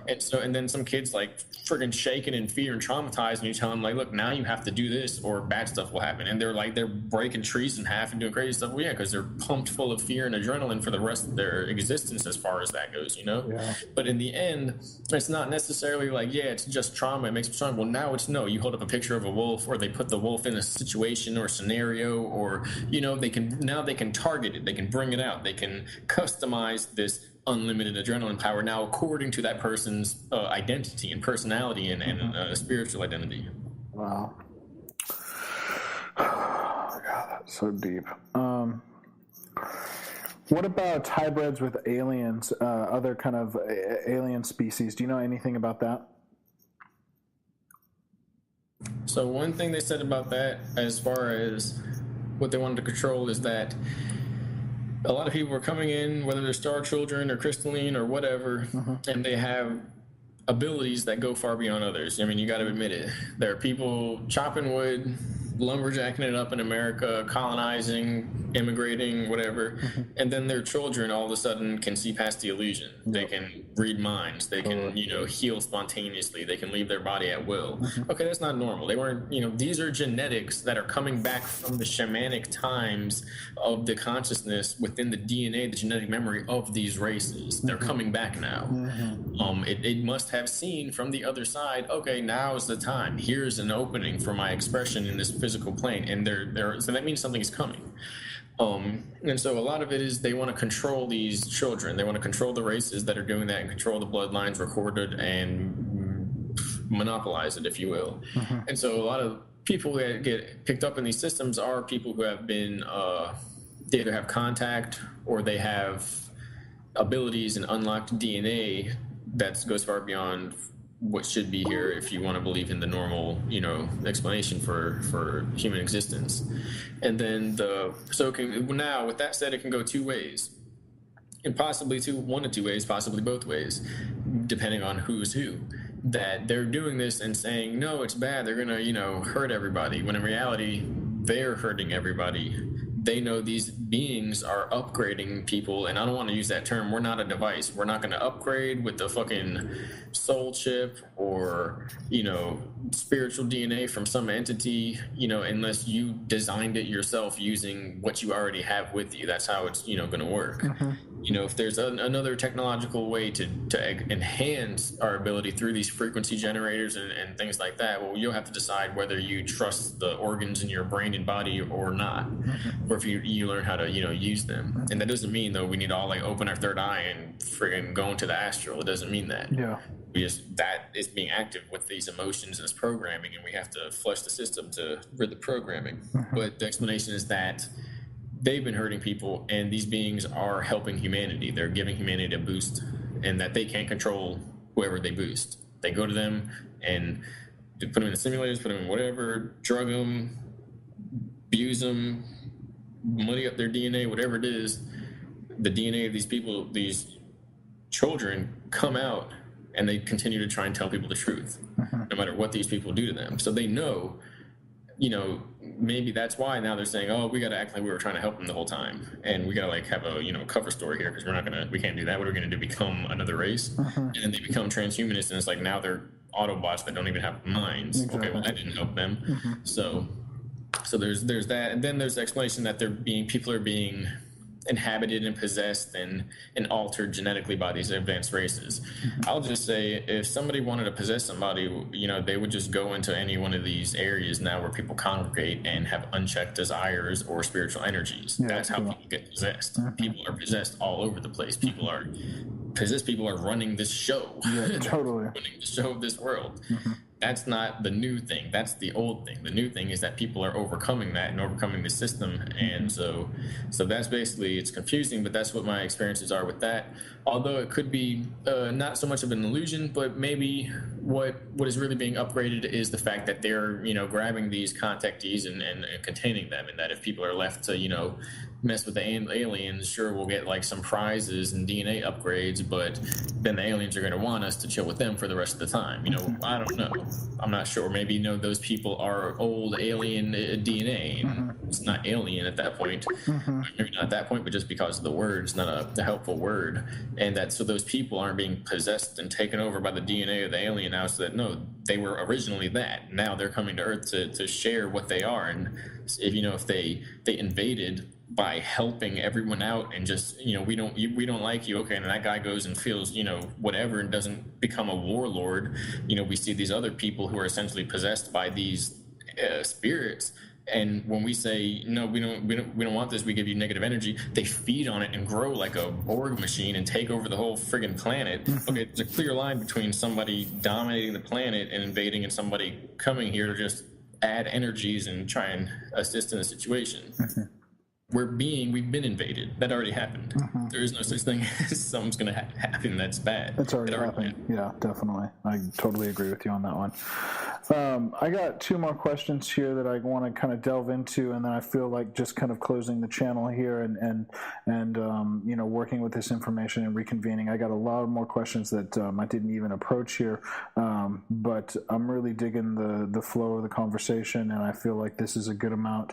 One of the questions I have here is in pertaining to the planet Saturn. Do you have any information on that planet in particular, as far as how its history, as far as beings that came from that planet, essentially what's going on there now, how Saturn plays out in an occult way through symbolism and through different things, even the naming of days and Saturday being related to Saturn? Is there any information you have regarding Saturn? Yeah, there's a lot of confusion. There's a lot of symbolism about the gods and the weekdays and common religious figures and pagan religious figures and the pantheon and scripture and who was being referenced in worship, and whether it was animal men or whether it was just spiritual, metaphors or representations of energies in men, or whether it was just natural, God elements like food or water or time and change. And so in 2010, one of the experiences, I just put an article up about this. I think you've seen it. Yeah.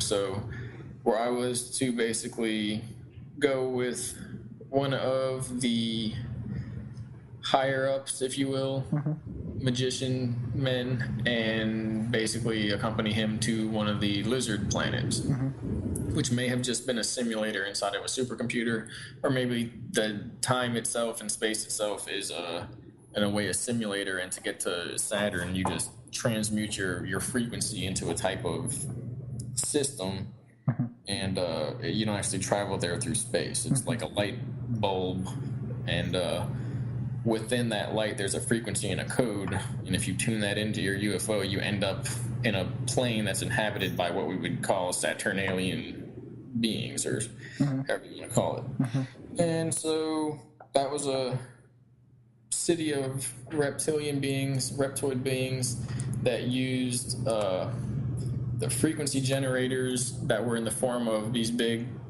pyramidal mounds and devices. And it was basically a lot of them, and it felt like it was a temporal, like it was kind of dream-like.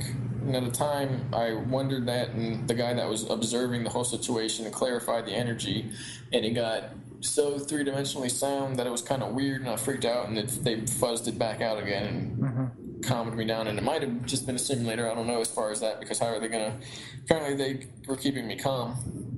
But as well, I was experiencing it and exploring it to the best of my ability. And it seems as if they feed off of the weak of their society. Like, you see people getting picked on. It's like, don't do that. Why are you doing that? And then they start eating him and, like, eating his heart. It's like, well, what the... That's, like, normal. Like, okay, that makes sense. Which it would be if that was our society, if we were, reptilian or something. And we had, legs. But point is... Who started them? What if it was temporal? They were invented at that point. They're not sold. Well, when the whole realm gets healed and we go back to the original, which is now, if you want to look at it in a strange, paradoxical way, those things would be seen as a realm that doesn't exist. So maybe it is that these places exist as of now, but if you travel to them, it's a temporal plane, and it's almost like a dream-like plane as much as it is a real physical device in place, because the higher planes are just as physical to those planes and those frequencies. And so when there's nobody else to mess with, they would do that to their own and sacrifice them in this generator thing, and their soul energy would spiral up and out and go around the morphogenic field of the Earth, or not the Earth, but the planet there, the plane there, like a big city.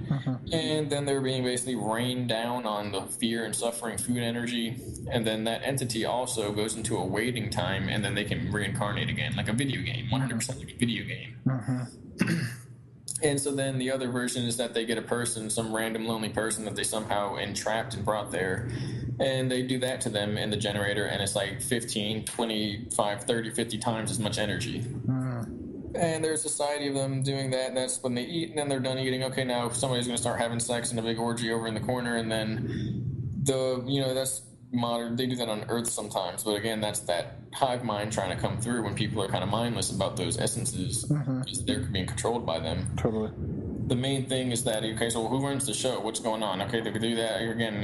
Like I just told you, I've seen that before. What is going on? And it's literally like one of those ancient depictions where there's a king sitting on the throne in a huge, nice, sculpted out stone carved chair with all the designs and the drawings and the patterns and all that stuff from our own history.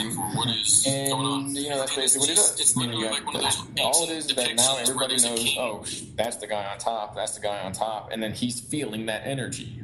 Just like people at a party or a frat party. I keep likening it to a wild frat party that got so out of control, the house burned half to the ground, and fire department and police and ambulances had to get called.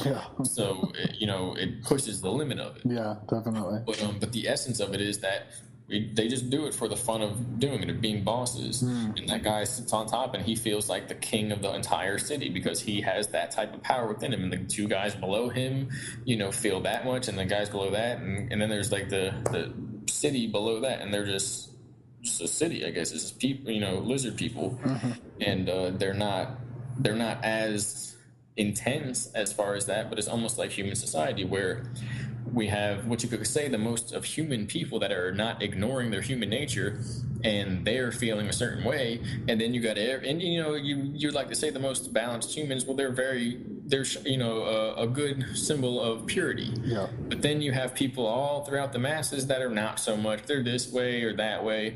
Well, the same way you got the guy on top, and he's straight up reptilian. Like you literally would have to. I just straight up and walked up to him. But most people would be like, or people there, like the beings there. Just like in the lower case and higher case system here, or royalty as we see it here. Yeah. The guy comes up bowing to him, or, religious stuff. Comes up bowing, scuffling his feet, head down, hands, very much my king, blah, blah, blah. But that's their shit. That's their system. Yeah, totally. And we can't really bunk on it, at least unless you've disconnected from the system, because the system, the political, the monetary, the judicial, it's all the same. It's mirroring the same thing. Yeah, exactly. It's 100% the same thing. That shaved head, poncho dude sitting back in his chair, well, he's the shit for that moment, and everyone around him, all the other males that are smaller and weaker want to be like him. It's the same thing. They're just feeding on each other in a way. Exactly. And so, but that's the thing, that they don't have the ability to create, and they don't have the ability to create their own energy. So they lost that imaginative aspect. It seems like a deviation of consciousness versus something else, and honestly they needed people to create something that could help them create their own energy. Yeah. Because even eating people will eventually not work. You can't farm for that long. You can't do it forever. You can do it for 7 existences and then it ends. Interesting. So they find their own way back to wholeness and to source. In that article that you wrote, did you reference Saturn particularly in that article? Nope. And but was that your experience there on Saturn? That's what they said. All right. So last question is for people that are suspecting or have an intuitional kind of guidance towards the understanding that they may have been part of my lab programs, or they're starting to have fragmented memories, or there's part of them that's leading them to the path of maybe they've been a part of these things. Is there any way to start unlocking these memories for yourself? Is there any way to be able to basically start that process on your own to bring those memories back and understand more of what you've been through as an individual? Again, yes and no. It comes down to sleep and dreams. It's a good sign. How the person dreams and deals with these things will tell them where to look and where to go.